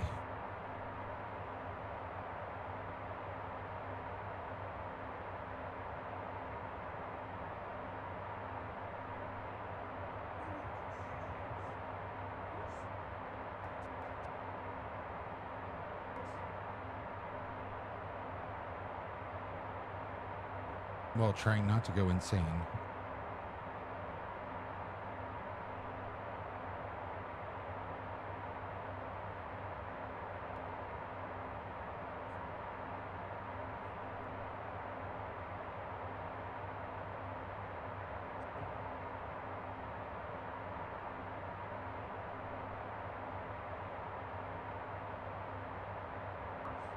There for me.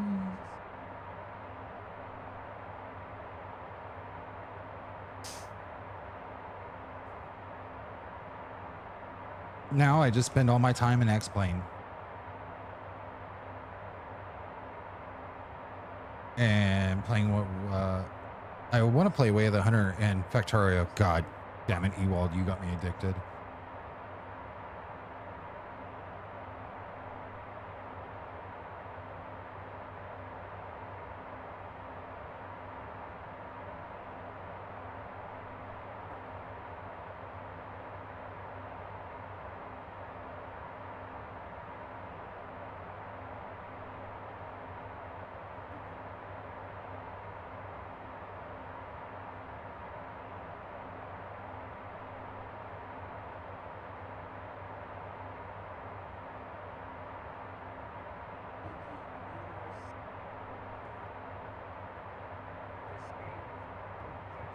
Do.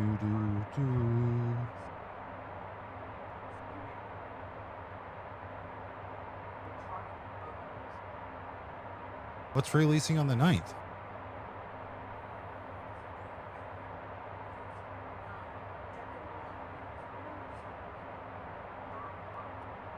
Nice.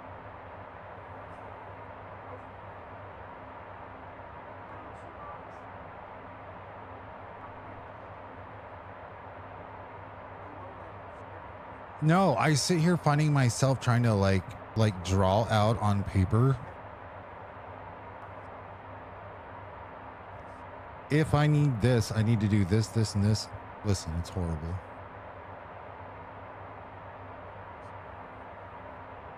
You'll be squishing bugs on the 10th.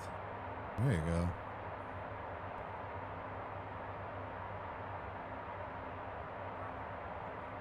So wrong. So far away.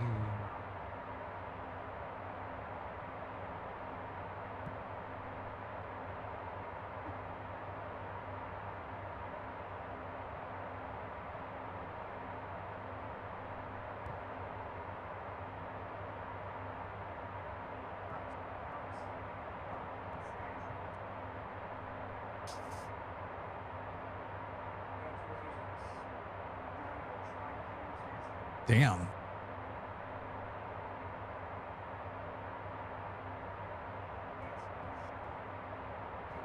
My last day off was the stretch between, well, yeah, because I've been working on the weekends. It was when Tex dropped me off.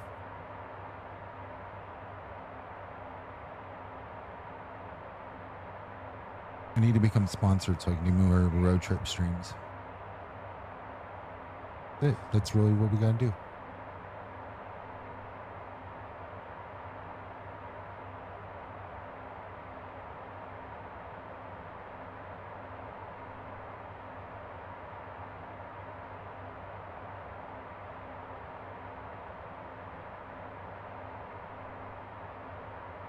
But yeah, literally, it's like streams over and you know.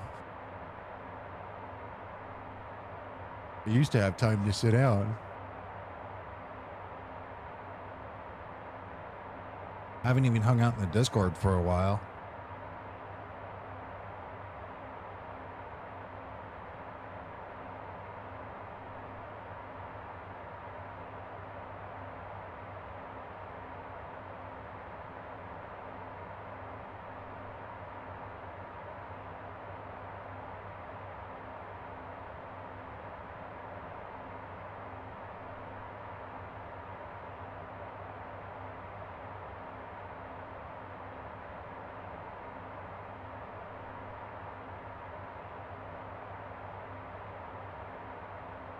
Nothing that winning $1,000 lottery ticket wouldn't fix.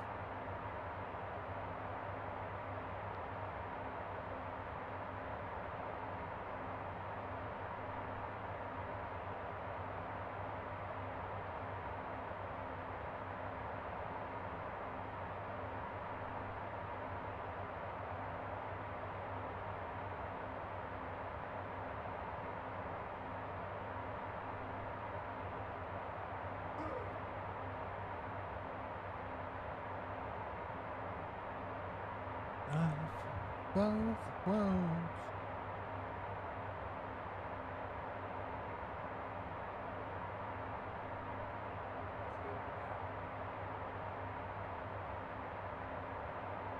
Now.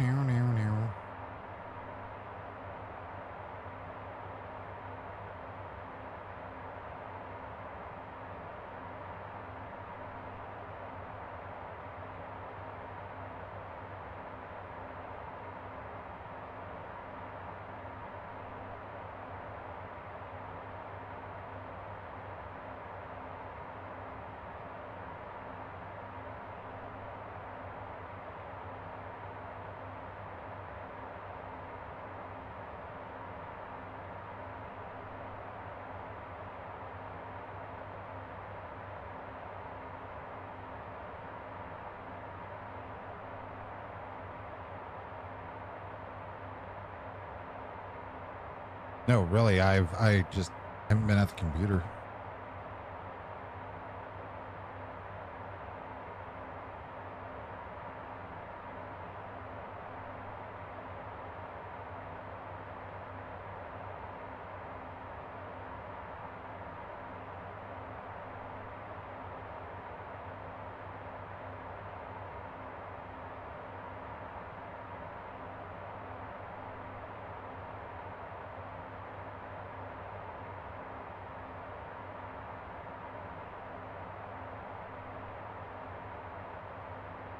Then again, you know, you lose 100 pounds, you step outside in a lovely Midwest early fall day, the wind blows and your 3XL t-shirt looks like it's pulling a kite.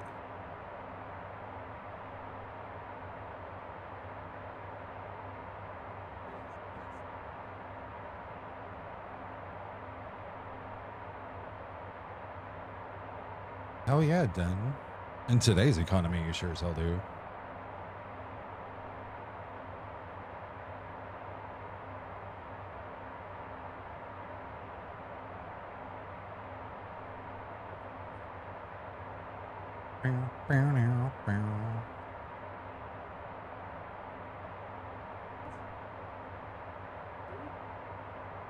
No.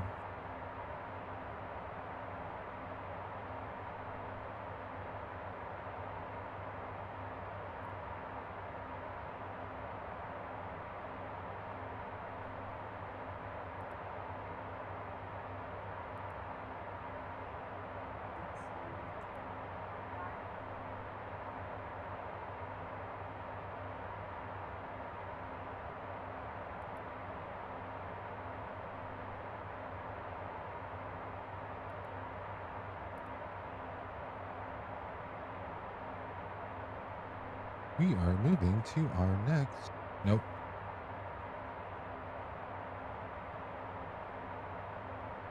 Do do do do do. Do do do do do.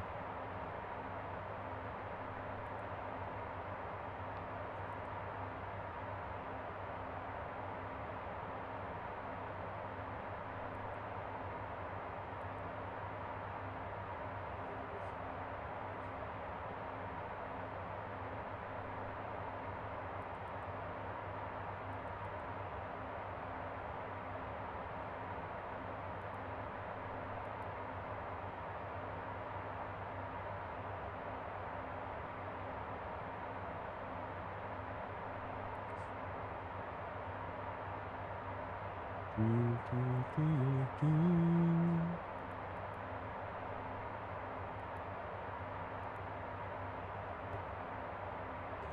You're my hero.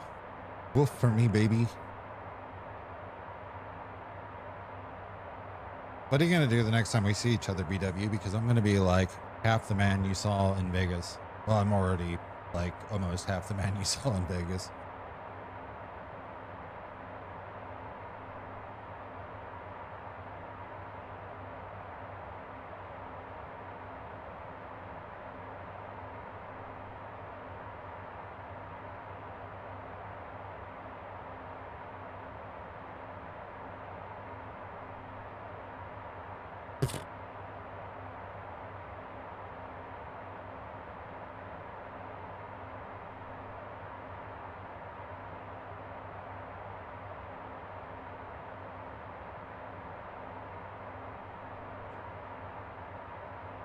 I need to find a good picture from me in Vegas, standing up, and then just be like, and this is then, this was now, and this was then, this is now. See if anybody can tell the change.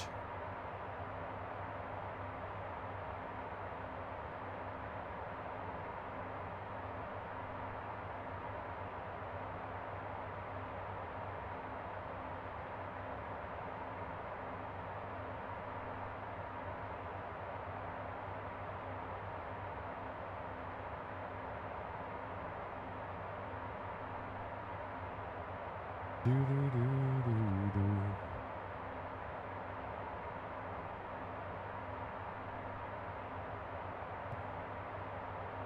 That's a stalker song.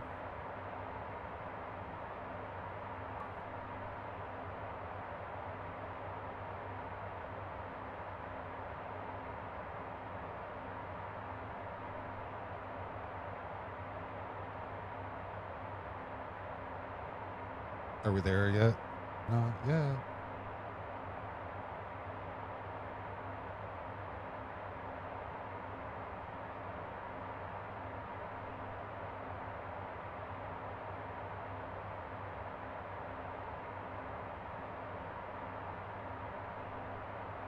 Do, do, do, do, do.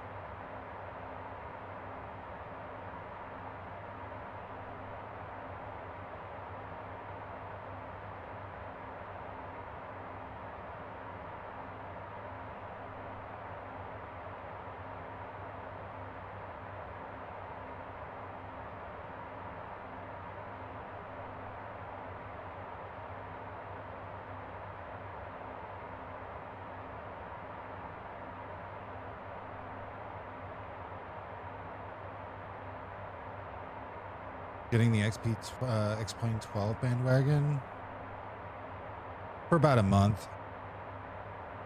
I got the Challenger a little over a week ago, thanks to Aviator Chris, because Simulator Jesus.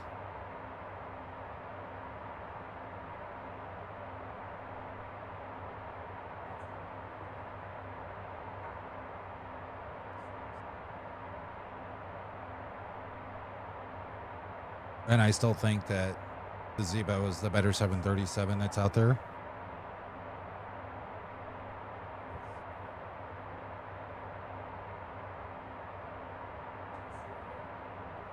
Yeah, I've been having a blast with it.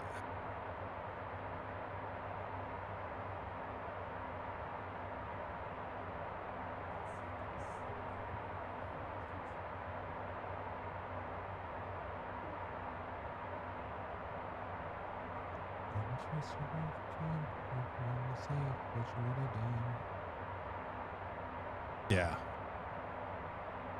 Descent checklist. Shoulder harness. Passenger signs. On. Pressurization. Check. Fuel quantity and balance. Checked within FMS landing data charts. Done. Approach briefing. We're flying the RNAV into a shithole. VNAV transition flight level. Set. Descent checklist complete. Thanks. In range checklist next. It has. And now I'm about to fly into an airport that the ATIS didn't look too appealing, but we'll see.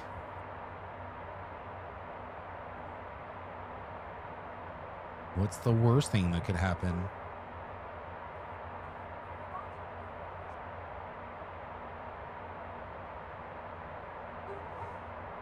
In range checklist.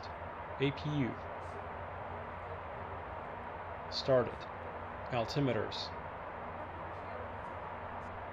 We'll sit here in just a minute.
Yeah, it's gotten a lot better. And then there's obviously ways to make it prettier. And I can see where some of the things are low and slow. I still think I'm going to prefer Microsoft Flight Simulator just because of photogrammetry, but who knows? It may get there one day. You never know. I've had bigger surprises.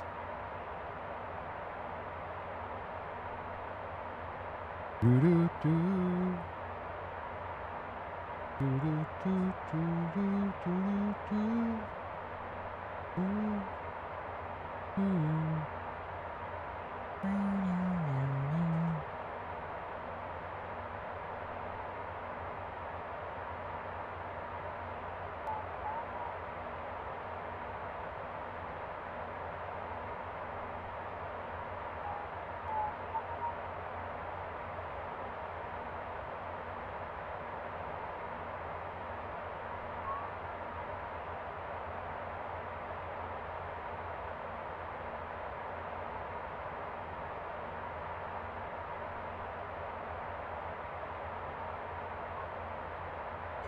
Yeah, I can see that.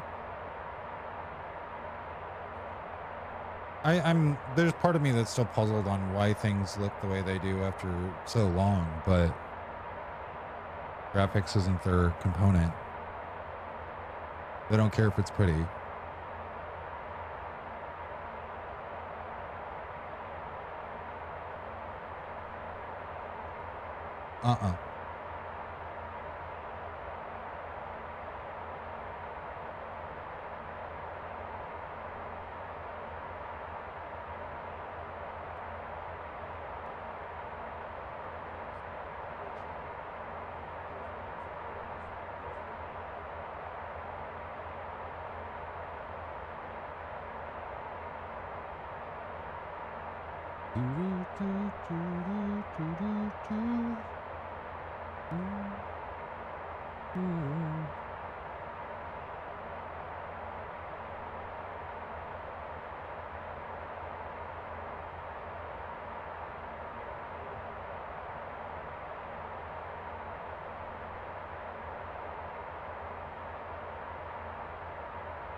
Oh, yeah.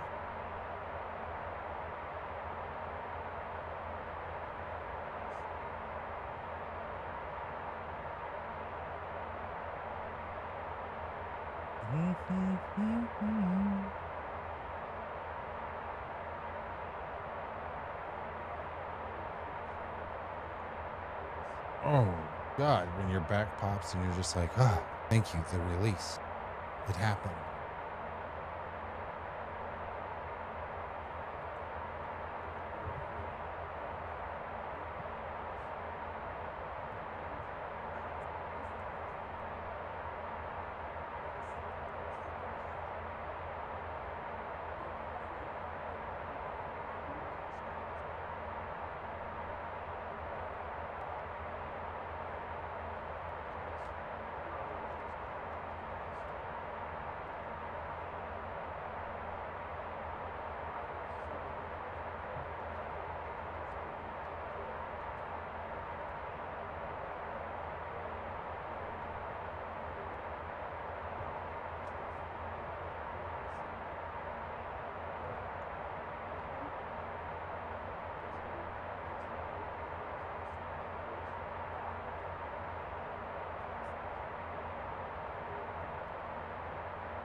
Wait, well, yeah.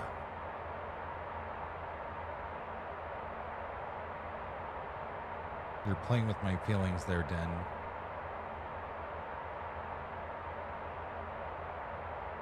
But you love me, sir.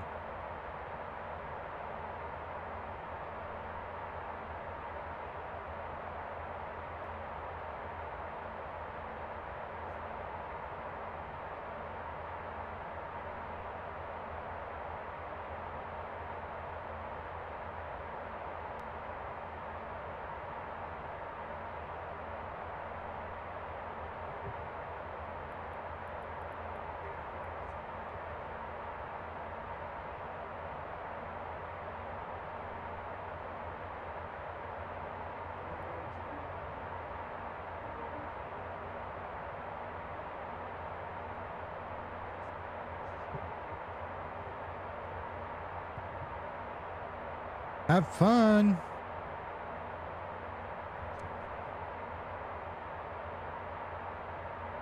So apparently I have to do an intro for Way of the Hunter.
Do do do do do do do do do do do do do do.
Three set, cross-checked.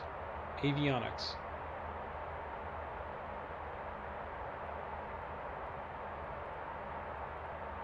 External lights. On. N1 target.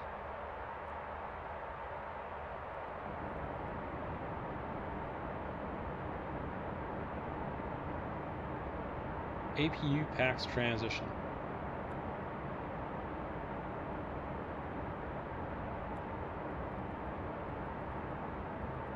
Avail completed. APU generator. On. CAS.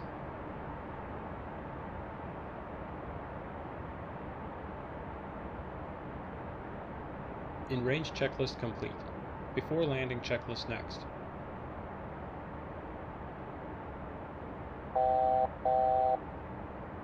Before landing checklist. Landing gear lever.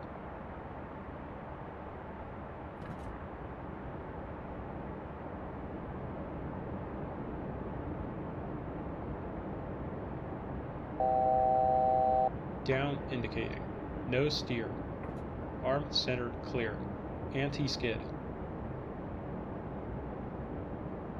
Armed tested. Passenger signs. On. Wing cowl anti-ice.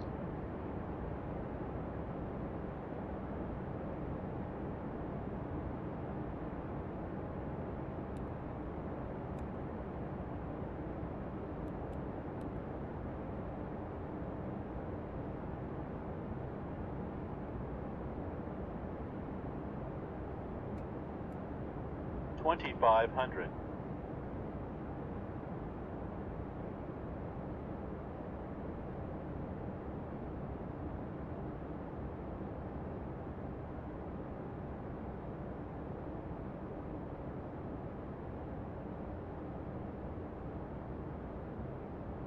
2500.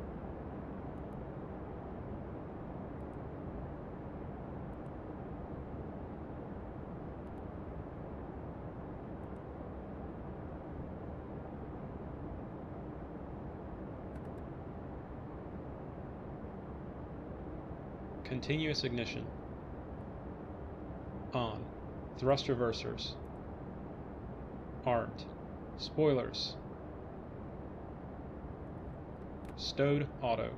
Flaps. Set. CAS. Green, good. Before landing checklist complete. After landing checklist next.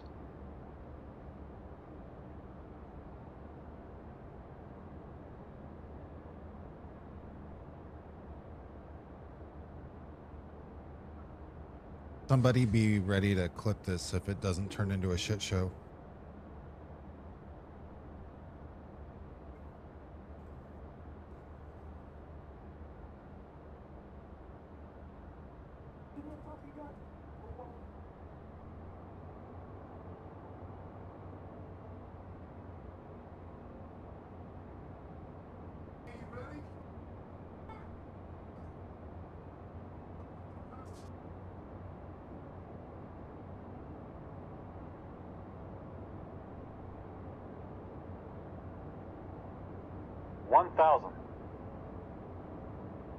Terrain, terrain, terrain, terrain.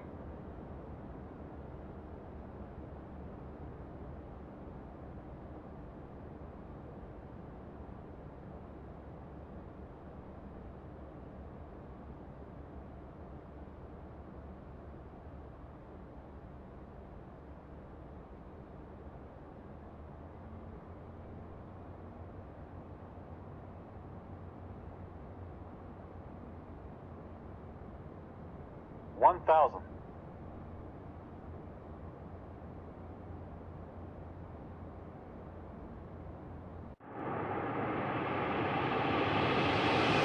$500.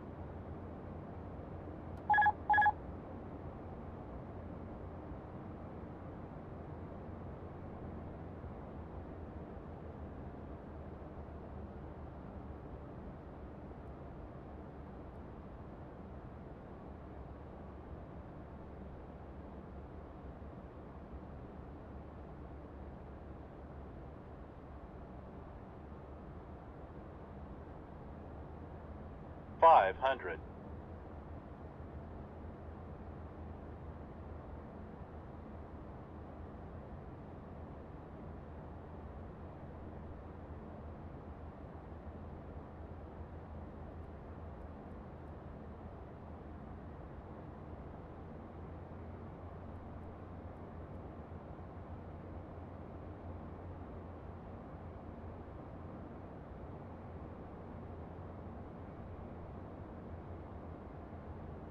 $100.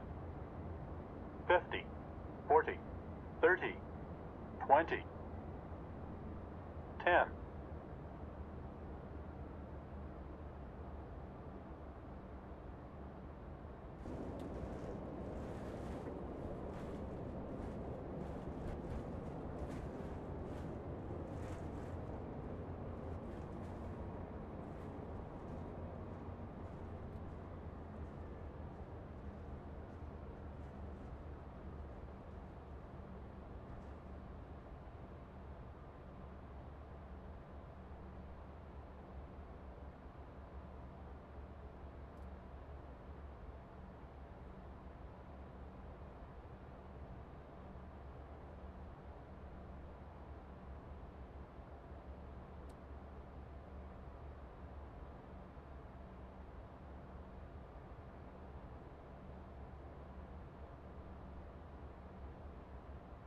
After landing checklist. Landing pulse recog lights. Off. Anti-collision lights. Off. Continuous ignition. Off. Windshield heat. Off. Probes. Off. Wing anti-ice. Off. Cowl anti-ice.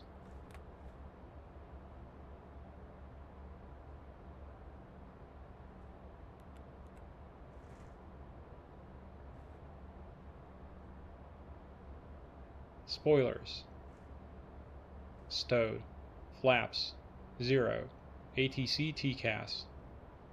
Alt on. Radar mode. Standby. After landing checklist complete. Engine shutdown checklist next.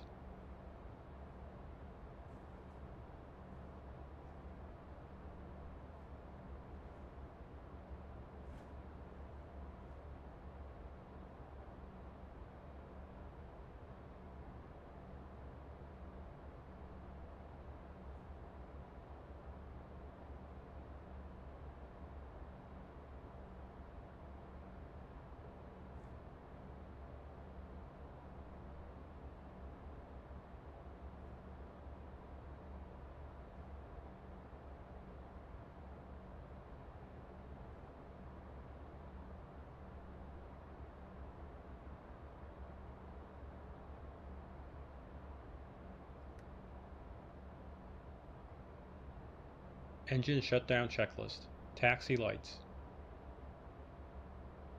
Off. Parking brake. Set. Reverse thrust. Stowed. Generators 1 and 2. Off. Engine 2 shut down.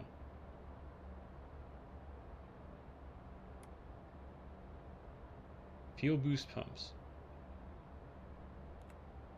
Off. Fuel system. Engine 1 shut down. Check ITT below 350 degrees Celsius. Anti-ice. Off. 14th stage. Beacon. Off. No steer. ATC TCAS. Parking brake if chocked. Passenger signs. Off. Cabin differential. Secure and checklist. Emergency lights.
Rocky Ground, Piper, Niner Alpha Bravo. Would like to cancel IFR flight to Eugene. Piper Niner Alpha Bravo IFR cancellation received. If you wish to continue Okay. VFR, advise your intentions. Guess not.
Comanche 5-1 Papa, read that correct.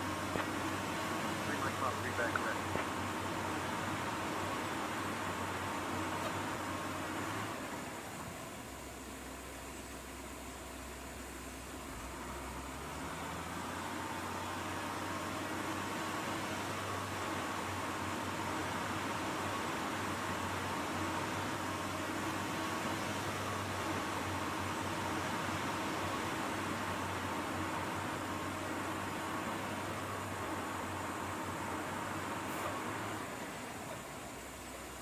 It is. I wonder if that's... I'm puzzled because that's Brian S. And if you look on the Play Intentions website,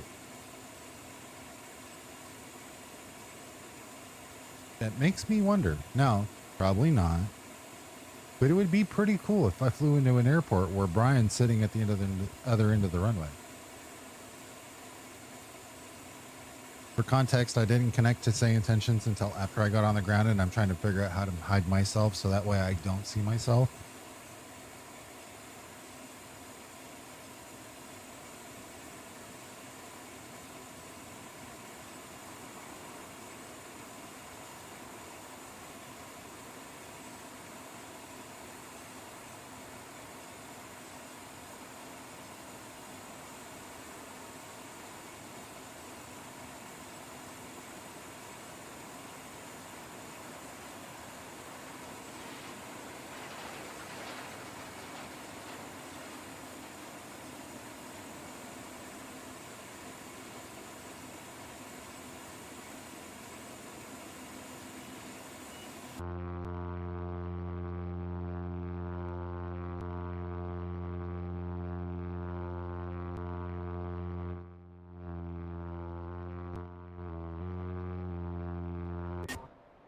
It would be pretty cool.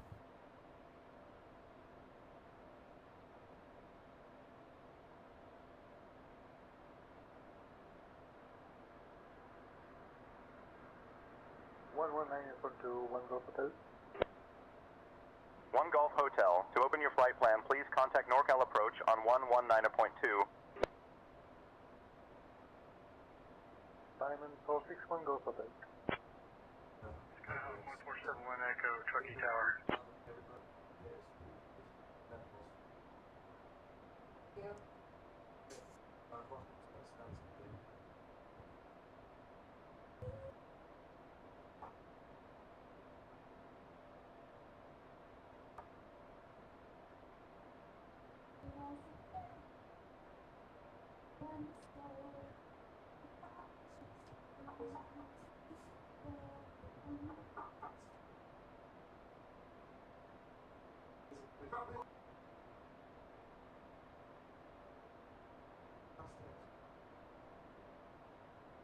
Well, whoever it was, they disconnected.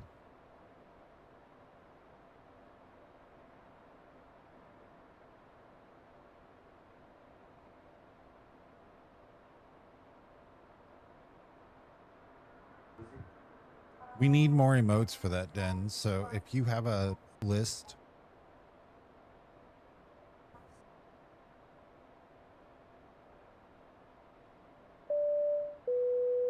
Get fucked. what's up, Redbox?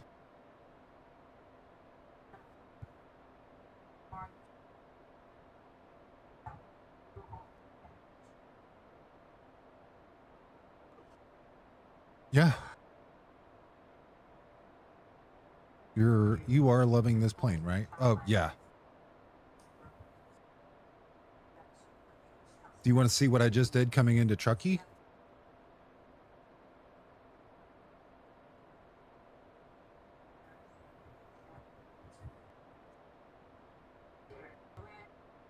Let me disconnect from Say Intentions.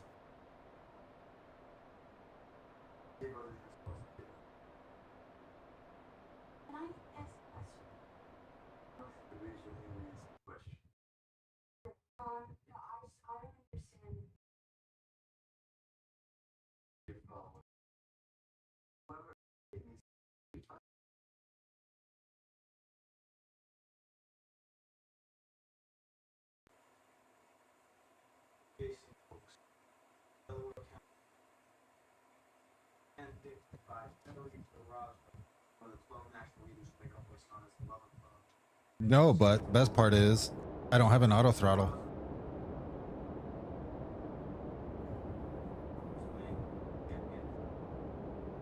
The auto throttle was had failed on the descent.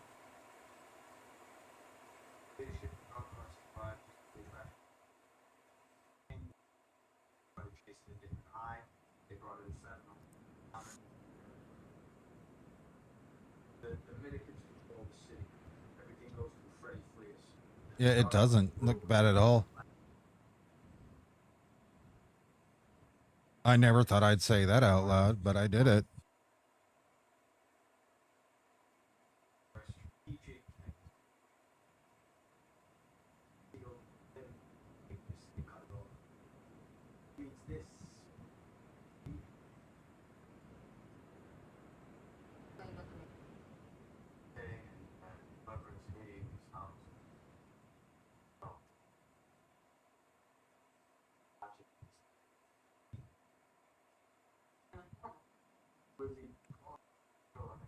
I saw them, but I don't know how he rigged it up.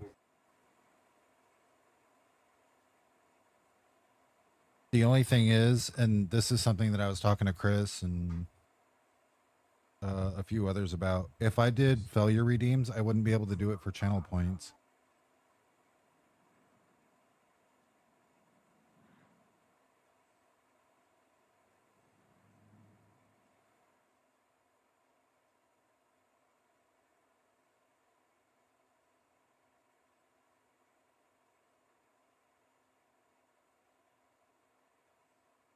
Because so many people have channel points that are in the hundreds of thousands. The one thing that drew back from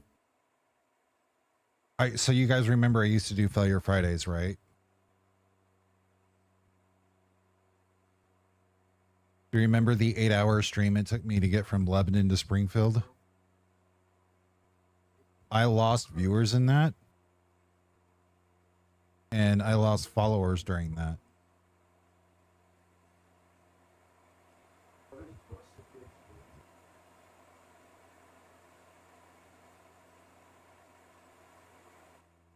Right. So since there's no way for me as the creator to say, all right, we'll wipe the channel points clear and we'll go that way, especially since Failure Friday was a way to generate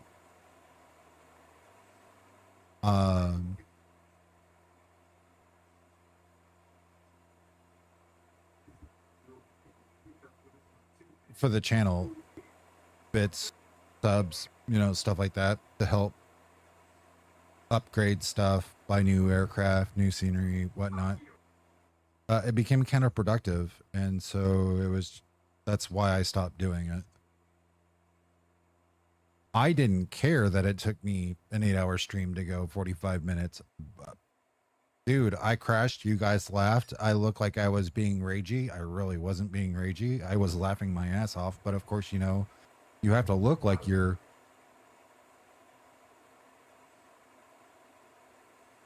angry about it, or it gets away the fun. But at the end of the day, I didn't care. I was having fun. Fake mad. Oh no, you made me crash my plane again. You fuckers, you son of a... Yeah, dude, I can be a grumpy old man any day of the week. Pros being grandpa.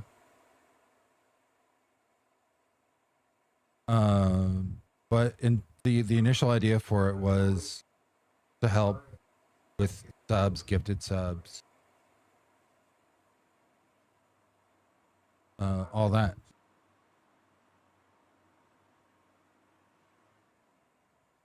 Part of me wants to bring them back. How do we do that in a way that's going to draw a little bit of everything for everybody? If I do it with channel points involved, pretty much everyone will use channel points.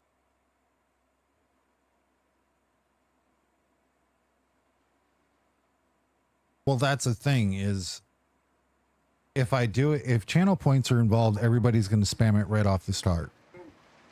Because we didn't have a timer in it. If I do it bits or kicks only,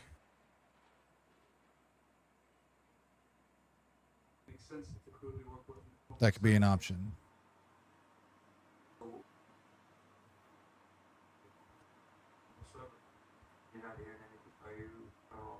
I have to find a way to code it, or, and it's not even me. First, I would have to ask Chris to do it because he's the one who coded the program. I would have to ask Chris if there's a way to code it so that way it would limit the amount of times that a person could actually do it. Unless we did it through the channel cooldown system, which would say Redbox, for example, could only push the button one time every 30 minutes.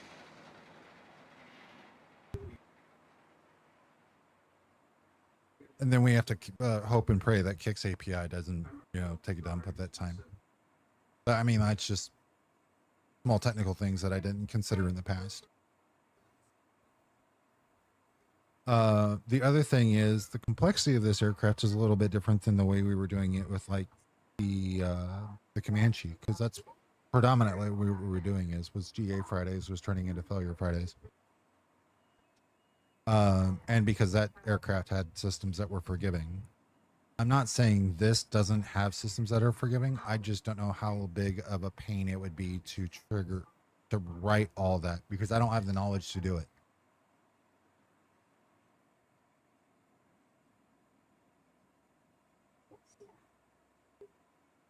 Yeah, to make it dumb expensive if you want to cool down a person that's triggered it already. Well, so that's the other thing is doing stuff that is minor is not a big thing. Tripping something that I can reset in flight without making it crash, here we go. The problem in the past was I didn't think about the point economy in the system. Redbox, then Lena's got 2.6 million channel points, right? In theory, it's very hard to have more than Lena. We know that. Okay. Redbox, what do you have? You said you still have over 650,000. Den, what do you have? Ewald, if you're in a spot where you can look, how many channel points do you have?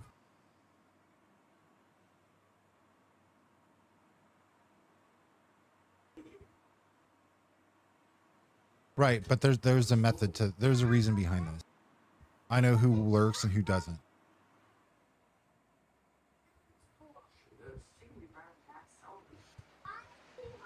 Now, what I could do, and this would draw attention to my other pages, is do Failure Friday, but the requirement would have to be on pick points. Hot diggity dog!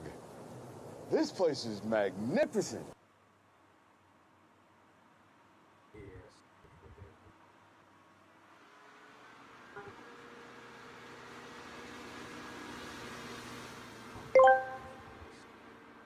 $288K to go. So that's an option I can consider. The other thing I could consider is only allowing channel points to be used for the minor stuff. Stuff that I can trip, reset, stuff that's not going to break the flight. Now we've got to go back to, I don't know the depth of the system and how I could trigger it and make gifted subs or bits in the equivalent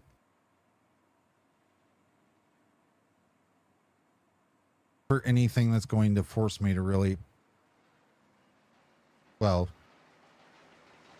you see where this is going, right? Is this making sense?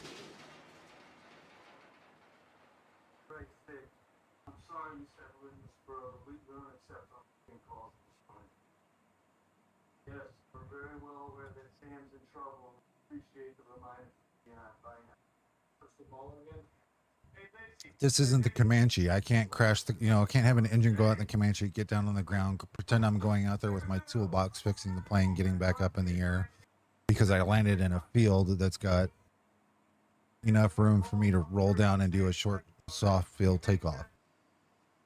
This causes a crash. The flight's over. Careful, I'll Grand Canyon you again. That deal's on the table. Anybody wants to drop $100 dono, the engines get killed and the plane lands wherever it lands. Jesus takes the wheel. Well, no, the majority of the times I crashed while flying the Comanche, I was able to land on the road. Going into Springfield, there's a reason that I followed the interstate and Highway 65. I knew you guys were going to cause me to crash. I knew if I landed on the road, I had a good chance that I could get airborne again at some point. Or I landed out in the middle of, Methane's backyard and took off in her cow field.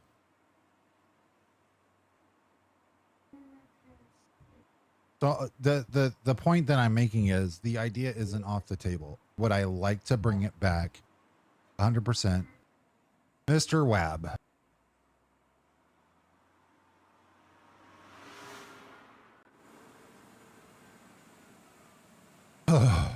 This is his playlist.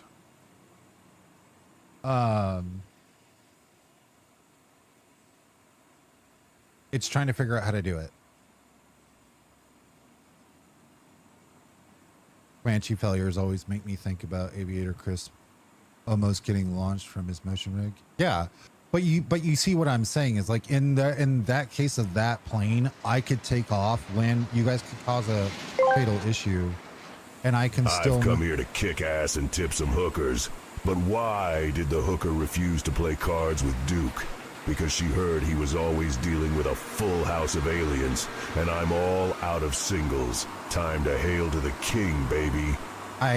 I have never heard Ewald use hookers in context or in any other way, and that just made me happy and excited. So I mean, I'm here for it.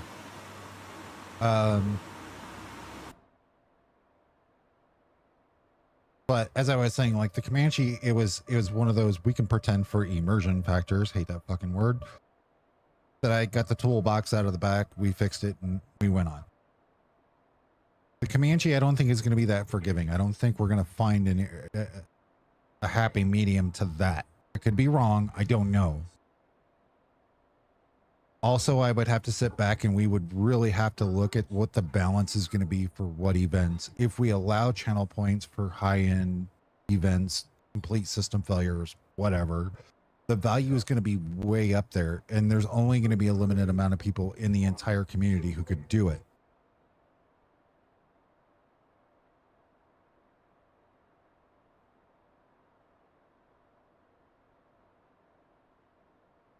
The other thing is I would have to advertise it well enough in advance that it wouldn't be like a week from today. It wouldn't be like, it would be like we would start thinking it out on a Monday and the Friday after the next Friday. So it's like 2 weeks, it would be out there. And we would have to draw interest. And the last time I tried to draw interest in it, didn't work well.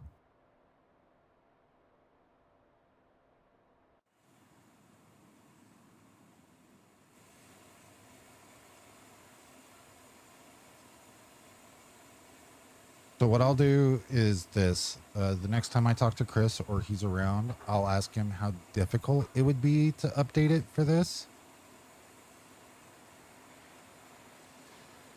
Spitball an idea with him, and I'll see whenever he's got free time to maybe consider updating it, and then we'll go from there.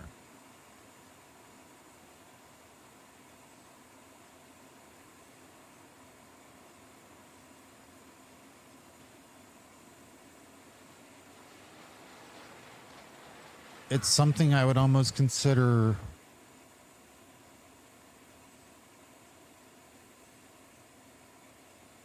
if there was a way to set the price to make it worth running all the time, I would almost start it with all of my Challenger flights.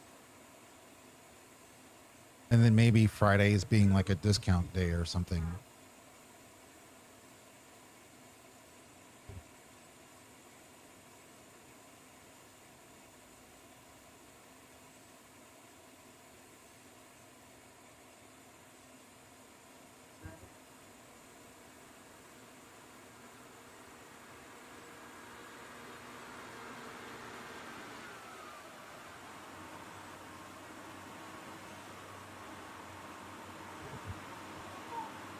Oh, also, what was the landing rate of that landing that we just did? 115. So I'm going to take that as a damn win.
Thoughts, feedback, suggestions?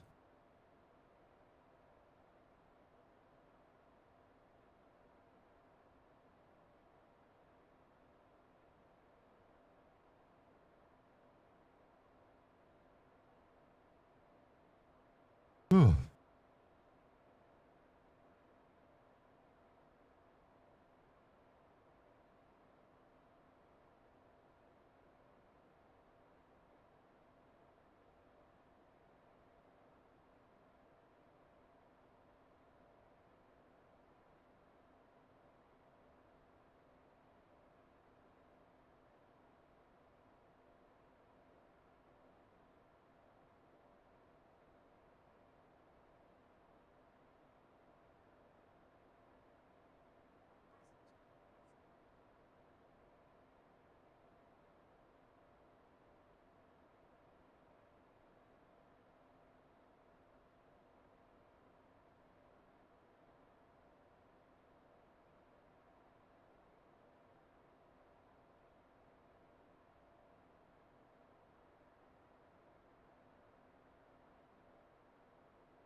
I'm going to take that as no. Okay.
Nothing at the moment.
Psychiatric disorder.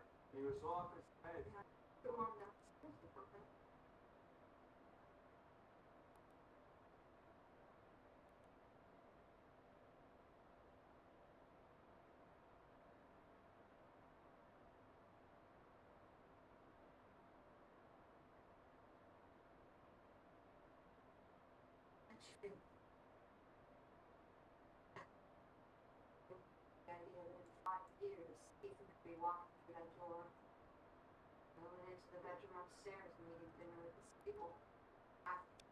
And we'll just do it the manual way.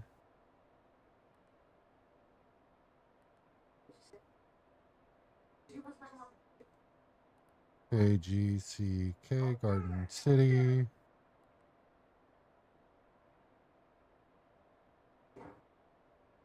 Departure runway 02.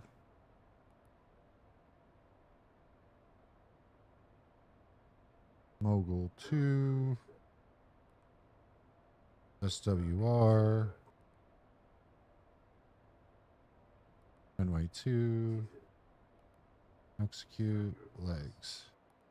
Route. Next page.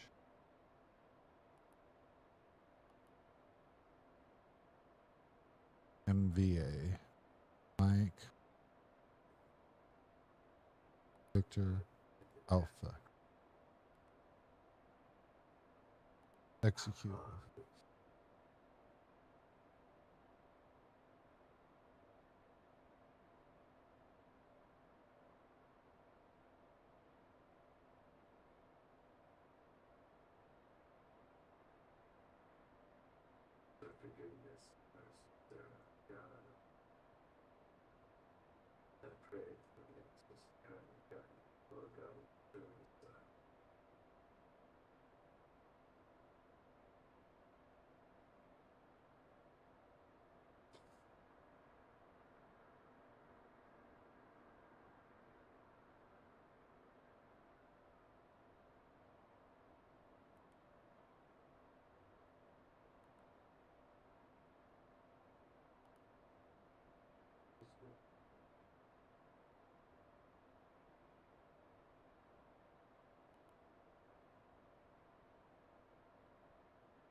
£240 of cargo.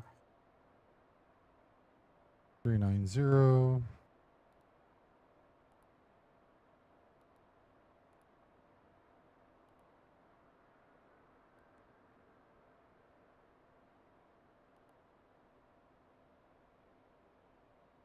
You just stop with the individual.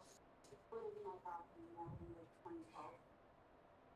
Mine was Dave Rossanova at Yahoo. Dave Rossanova. I did pay my way for college. I worked at Catholic grade school in Mexico for a few years. Mary and Mercy down.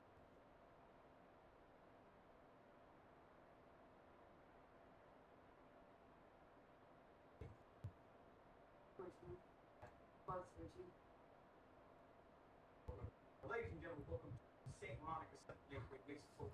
We get started. Notes, rattling, bending, grinding, freaking, working. Both feet on the floor, hands on shoulders, waist, mosh pits, and crowd surfing are strictly prohibited. And if you're going to PDA doing something crazy, and the nuns won't see us, folks, evening with an all request. Final hour. DJ Rossanova.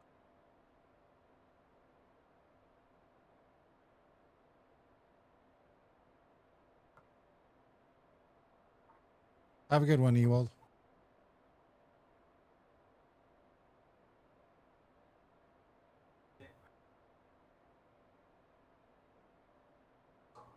But if everyone knows each other and they're looking for then I'm going straight into the Will Ride.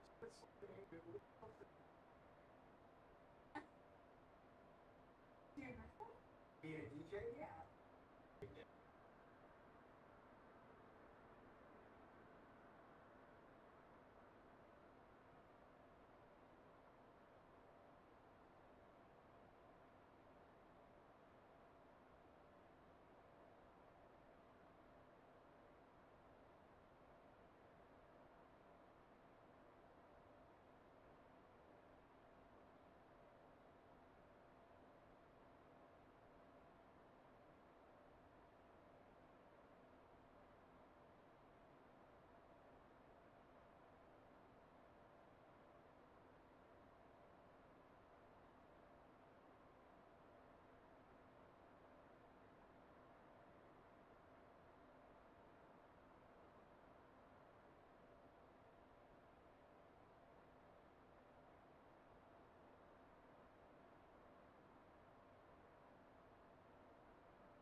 253 at 46.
Flight compartment checklist. Nav, cock, lamp, duck, FFF, and nose, hydrate, park, no, hydrate, fuel, a 10 pack, air pressure, bleeds, cat, emerge, E, collect, DC, all, at, integral, E, main, top, pitch, ground, thrust lever, and oral, strip, yacht, CT, AF, take, AV, flight departure, pin, cap, flight compartment check, engine start checklist. Doors. Closed. Parking brake and pressure. Checked and set. Fuel quantity and balance. Checked. Beacon. On. Fuel boost pumps. On. Ignition. Armed. Engine 2 start.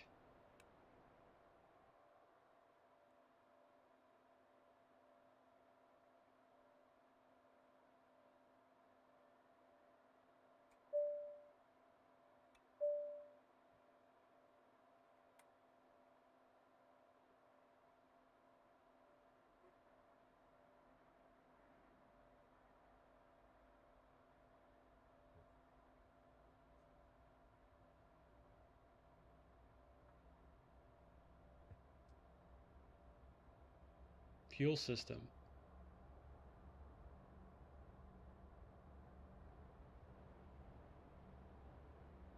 Checked. Engine 1 start.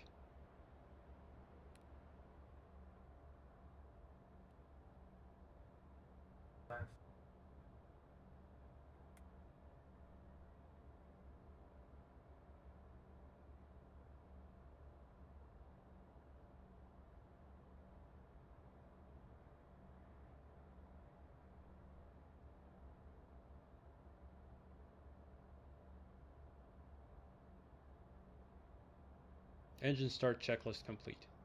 After start checklist, next.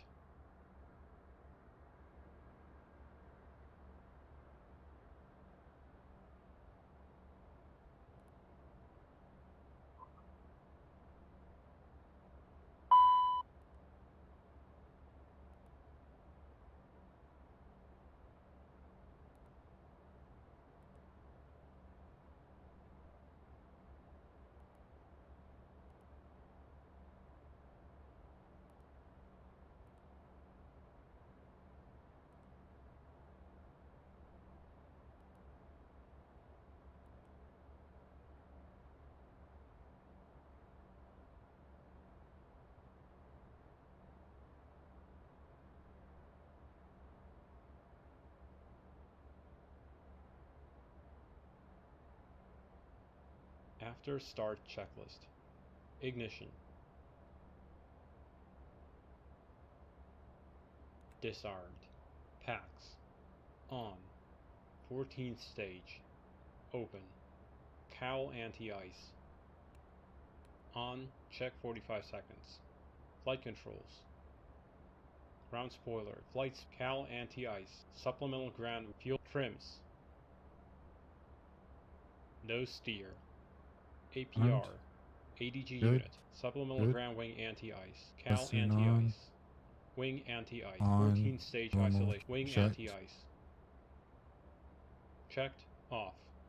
ATC TCAS. After start checklist. Taxi checklist. Wing and cowl anti-ice. Brakes and steering. Reverse thrust. If taxiing the de-ice, pause checklist here until a paper de-ice checklist is complete.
Flaps 20. Altimeters set and cross-checked. Radar weather on. Takeoff briefing.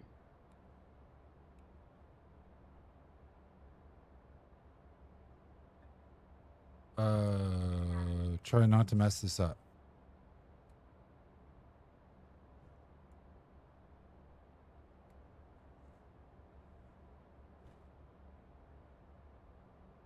Taxi checklist complete. Before takeoff checklist next. Before takeoff checklist. Passenger signs. Advised on. Anti-collision light.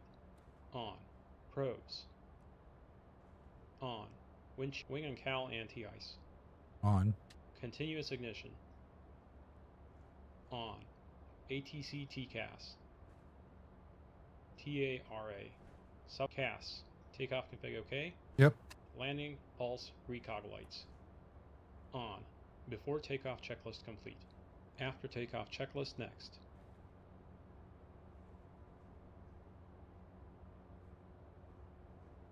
After takeoff checklist. Landing gear.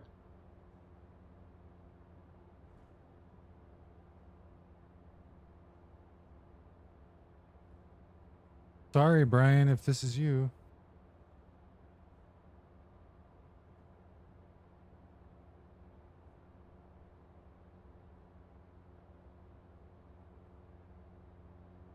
But if you're watching, go to Garden City. I'll see you there.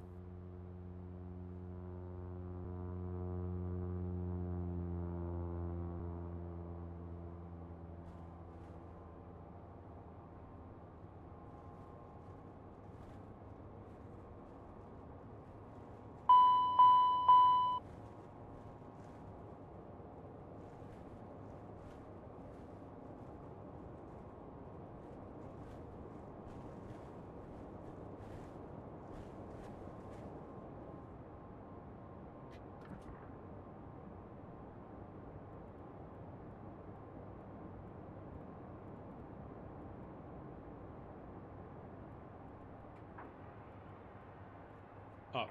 Flaps.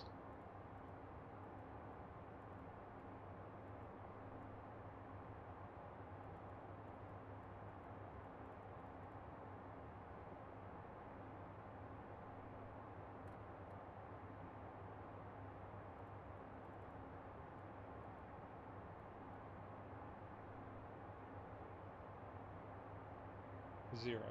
Thrust reversers. Off. Ignition. Off. Pressurization. Checked. PAX transition.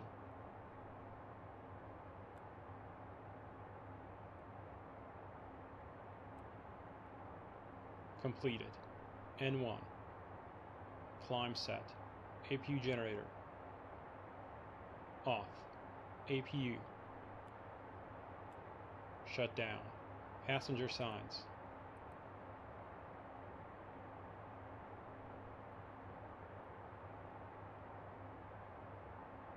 On.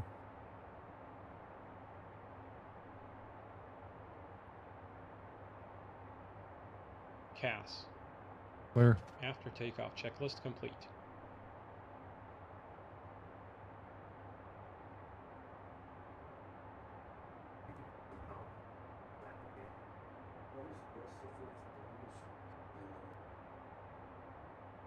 Do.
Bra.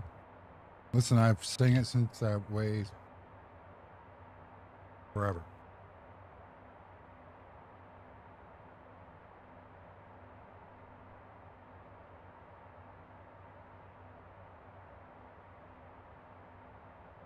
Lizard.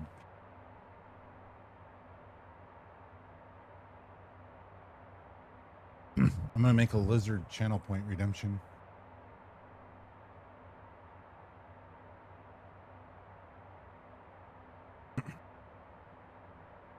But it's gonna have to be done on Kick.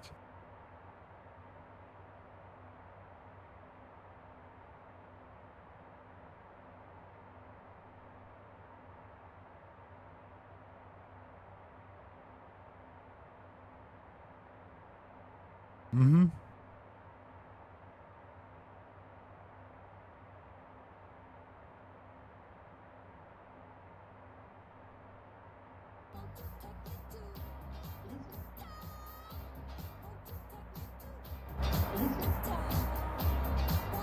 Thank you for the 100 biddies.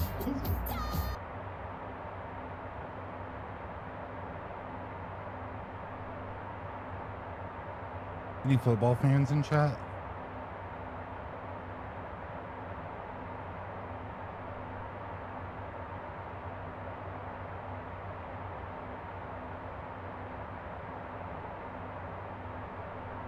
No? Okay.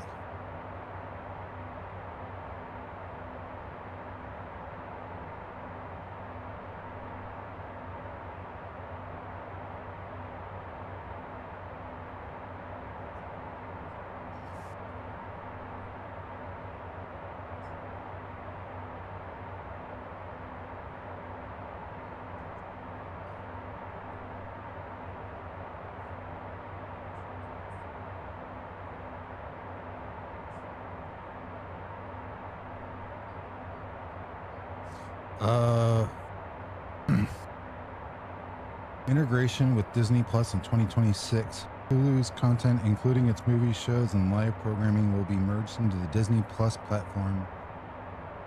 Standalone app sunset. The separate Hulu app and service will be discontinued. Brand live on. Hulu branding content will be in the Disney Plus library.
Good afternoon, Cinnamon.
What's Cinnamon up to?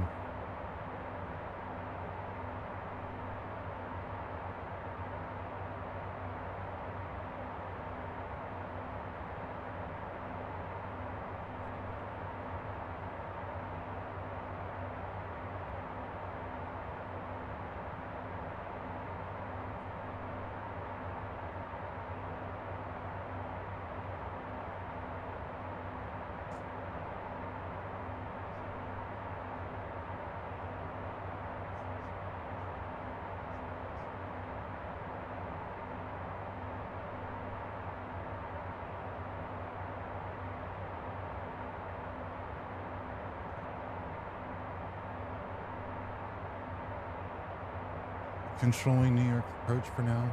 I'll be acting as CFI for Busy Sheep later on the stream tonight. Nice. What are you guys gonna be doing?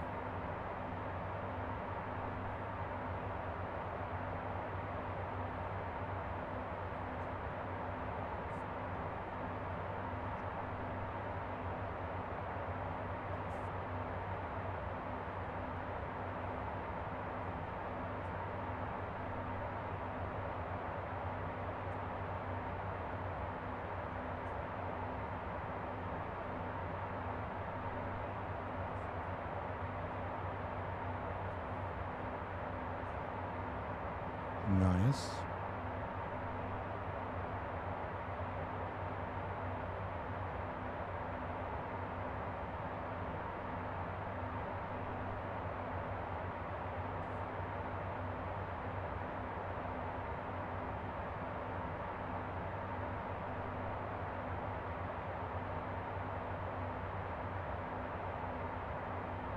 You guys gonna use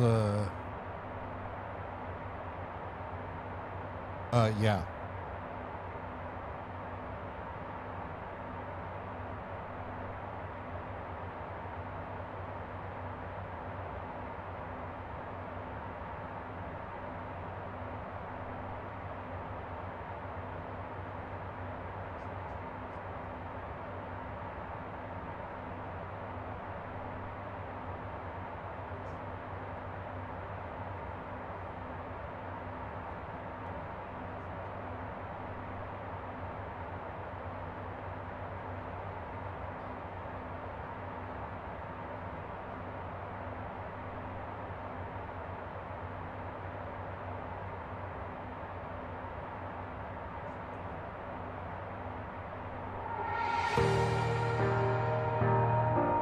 Introducing the Unibuild's A340 airliner for Microsoft Flight Simulator 2024.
I wish them the best.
I have the Tollus A340 and X-Plane 12. I have a dislike for any builds after they completely abandon X-Plane for my space.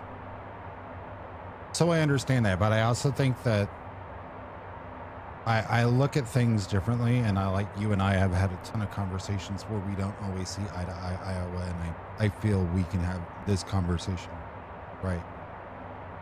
I understand where people in X-Plane are coming from. I think I get a grasp on why any builds did it, because Asobo money is Microsoft money. So I can understand from a business standpoint of where we looking at the future, especially in the economy that we've had. Guaranteed money is a lot different than non-guaranteed money. And I'm not saying that they wouldn't have made bank by doing both platforms. I'm not saying that at all. But the uncertainty is this. It's going to weigh into a factor on where you're going to spend your time in developing. That's the hard truth, right? Do I agree with it? No. Do I think they should have definitely kept updating their stuff in X-Plane? Absolutely. I don't think that should have ever been something that was even considered on the plate to let it go or fizzle or whatever adjective you want to use.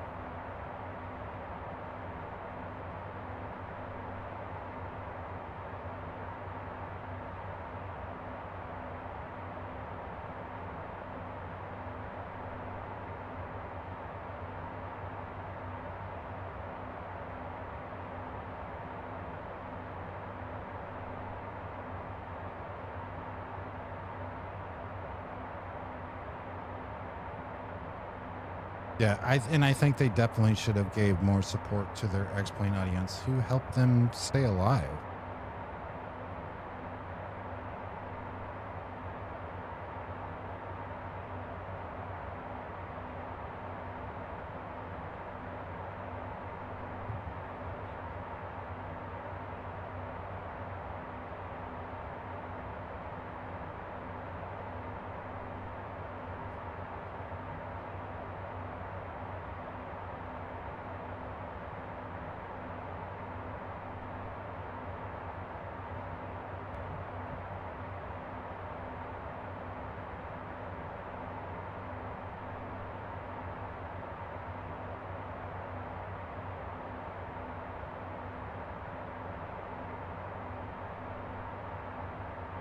Do I think the 340 looks like a cool plane? It does. I just don't have any use for it. I have a 777 I haven't flown in 5 months, 6 months. I have a 350 I don't even fly. I don't ever fly the routes to put those planes to use.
It's one of those,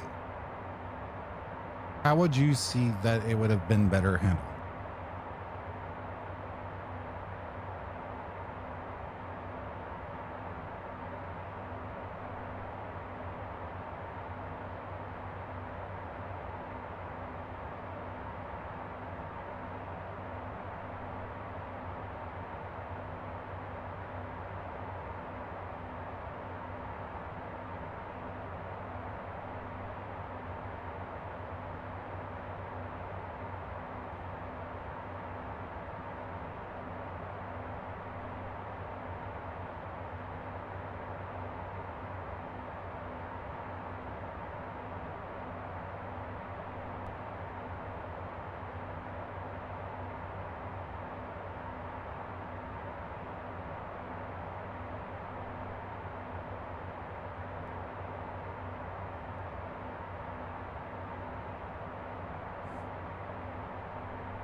I mean, they brought the 300 and the Beluga up to date, and I made compatibility patches when they have broken, but not much else. 310 is on the XP11 now. There's that.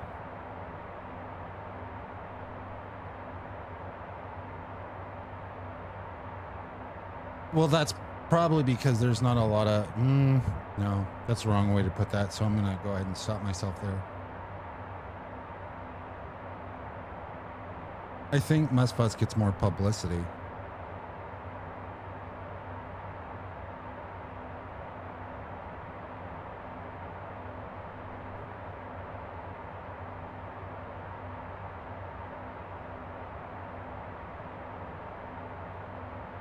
And so more people see it.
If you love something like...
I wasn't saying that one out loud.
Those are all the 340 liveries.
Do, do, do, do, do.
Oh, I'm sorry.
Oh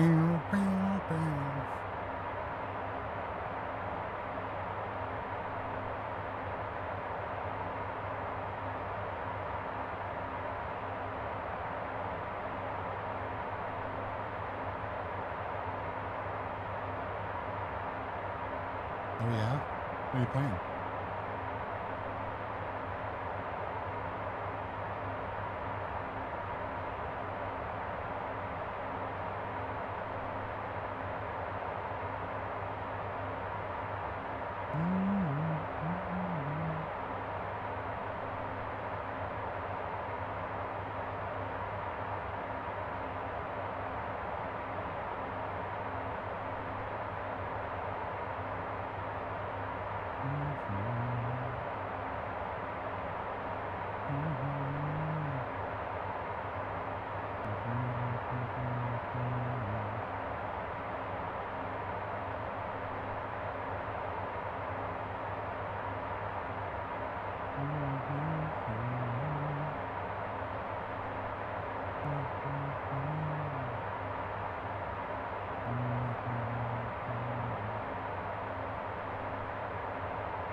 Oh.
Aw.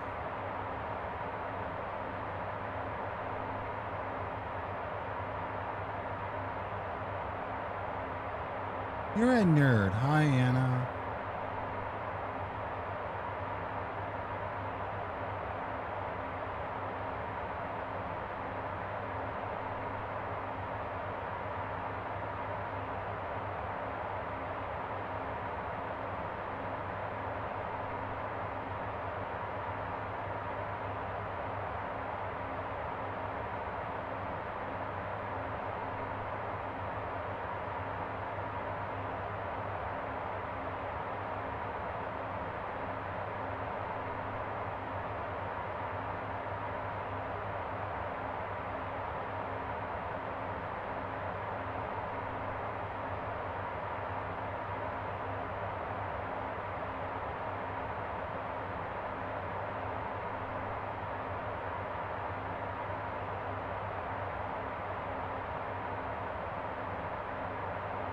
I mean, there's that.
You can.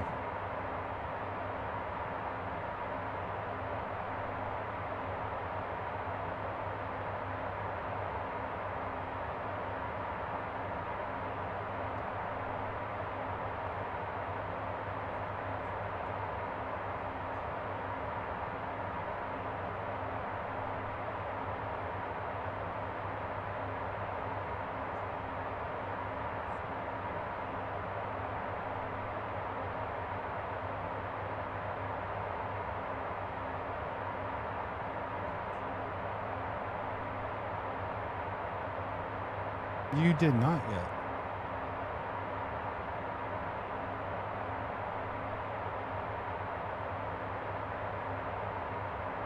I feel you, Dan.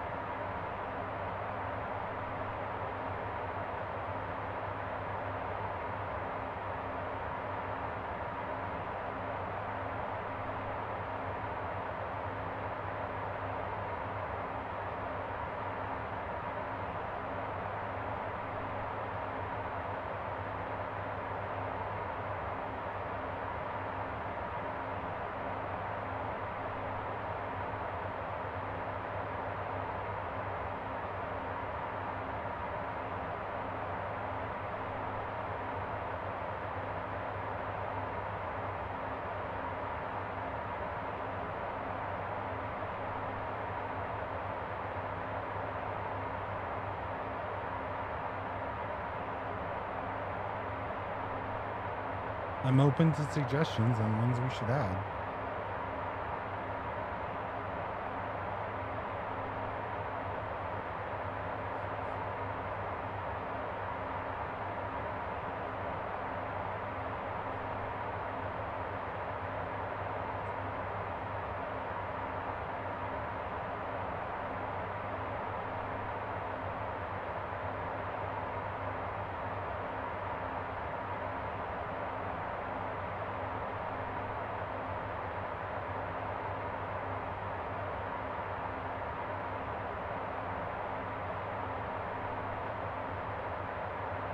Yeah.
It's already there.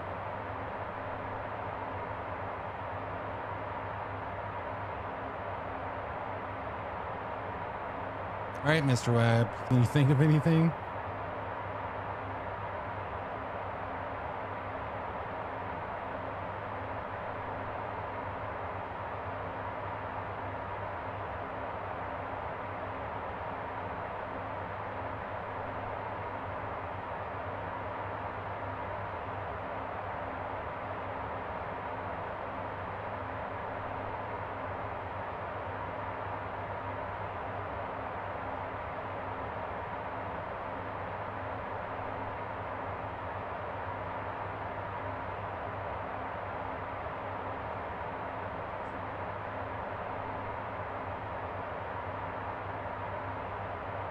You have to refresh the 7TV plugin.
This is what we're doing today, because apparently I can't fly for shit anymore.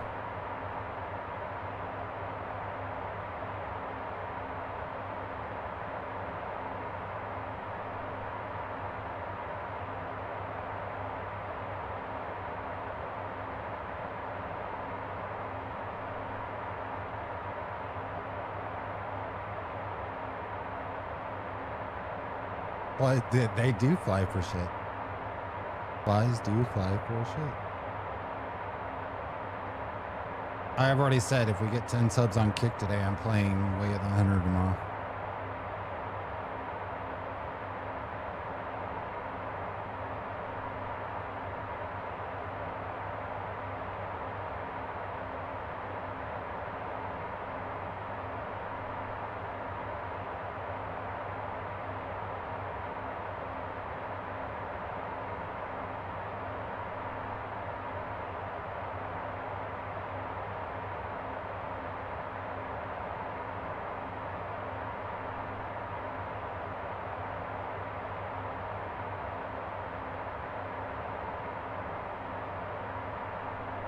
Game content being dono based. Who knew?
22.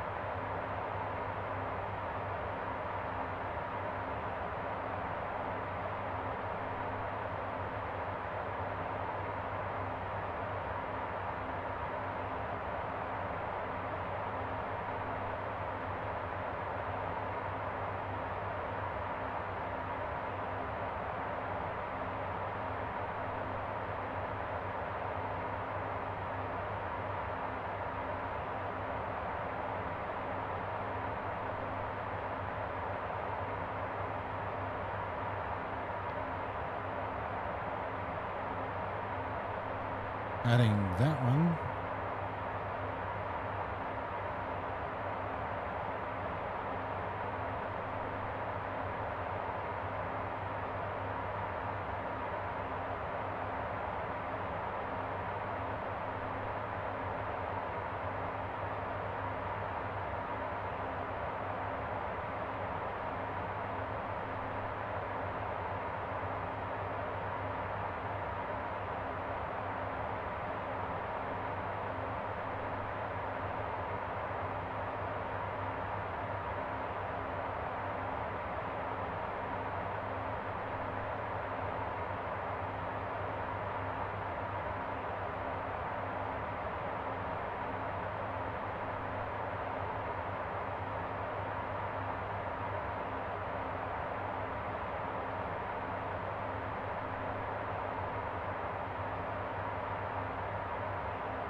Crazy.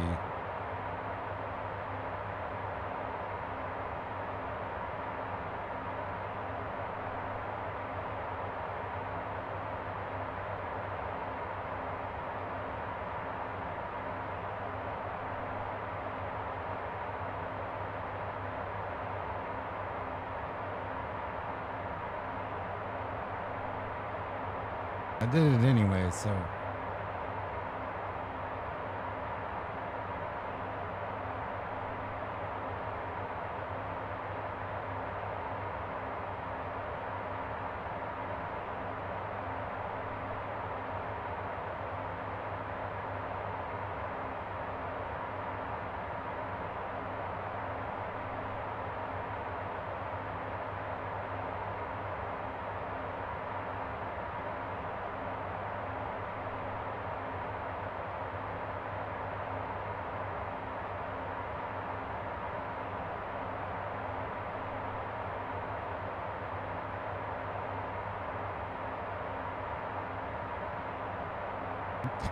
Yes.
I want you to understand the amount of love, but yet awkwardness that I have for Anna's satisfactory pictures, because I don't see the game like that.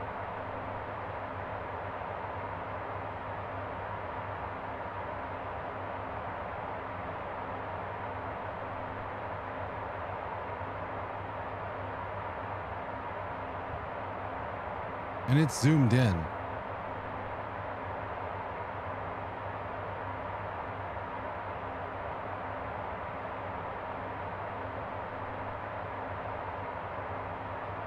Context.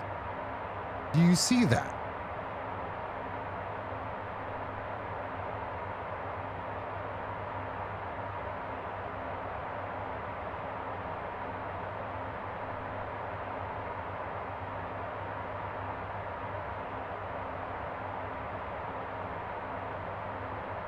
Like, I want to see it that pretty, so I.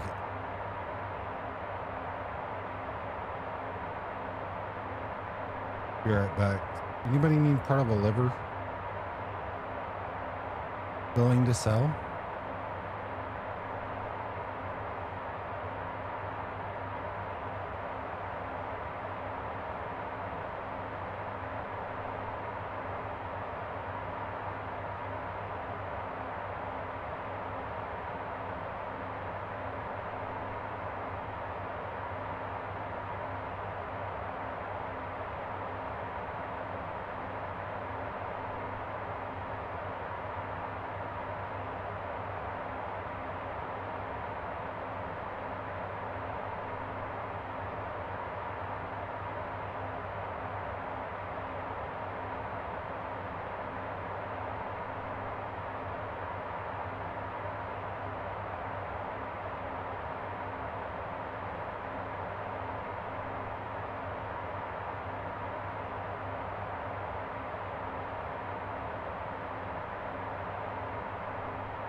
Didn't do that.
They should. I can make one.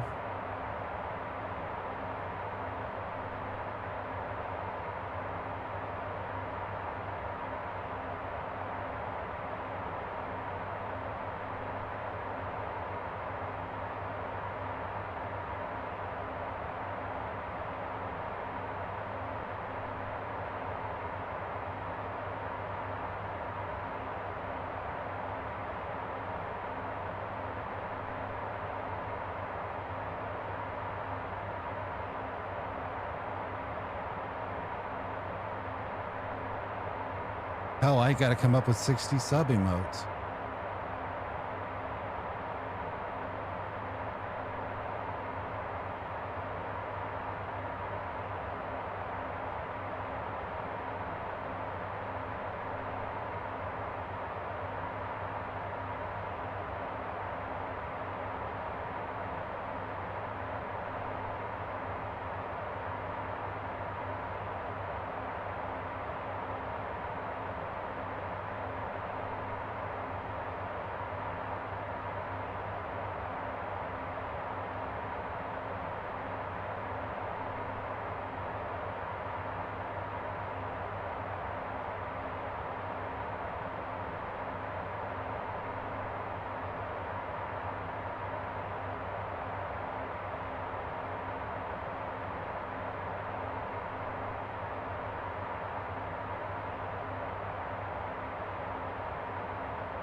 Yay! I think it was the Conner Airport.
Yay, go home.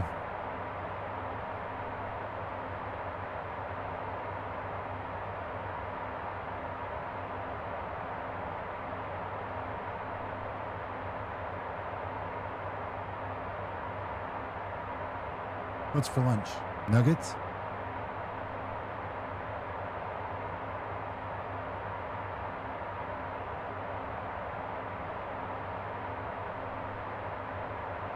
I heard Anna say chicken nuggies.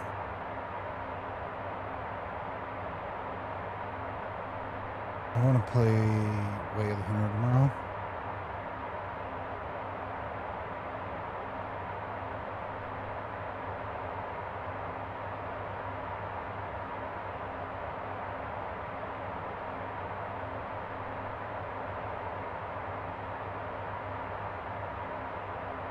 I really need to stop setting chat goals and just do it.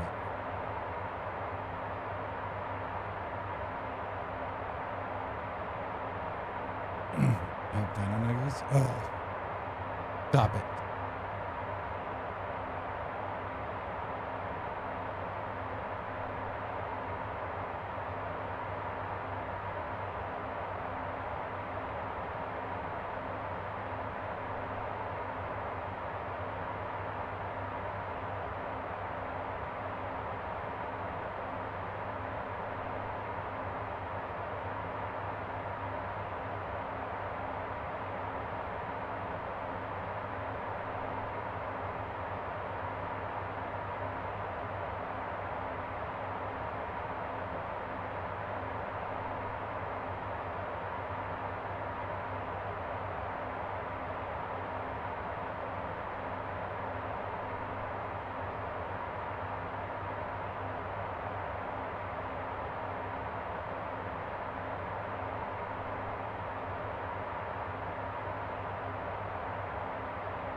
Wanna come over for onion rings and dino nuggies? Yes. Yes, I do.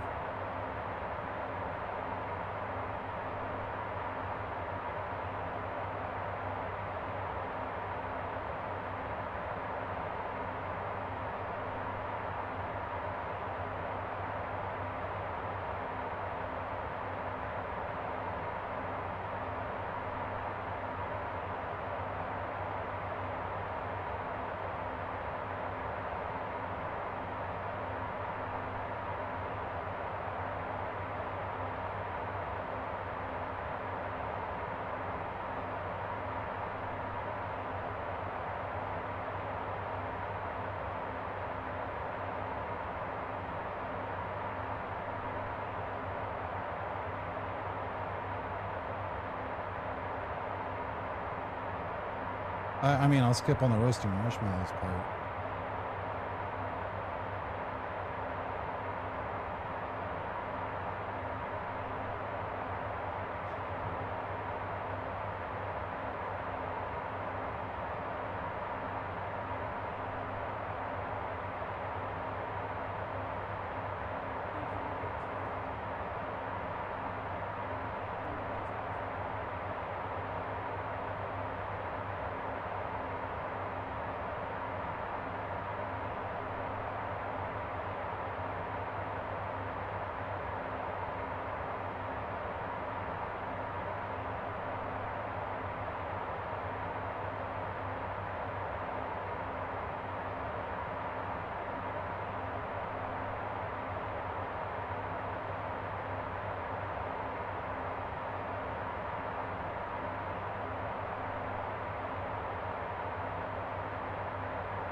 Stop it. I'm going to want marshmallows.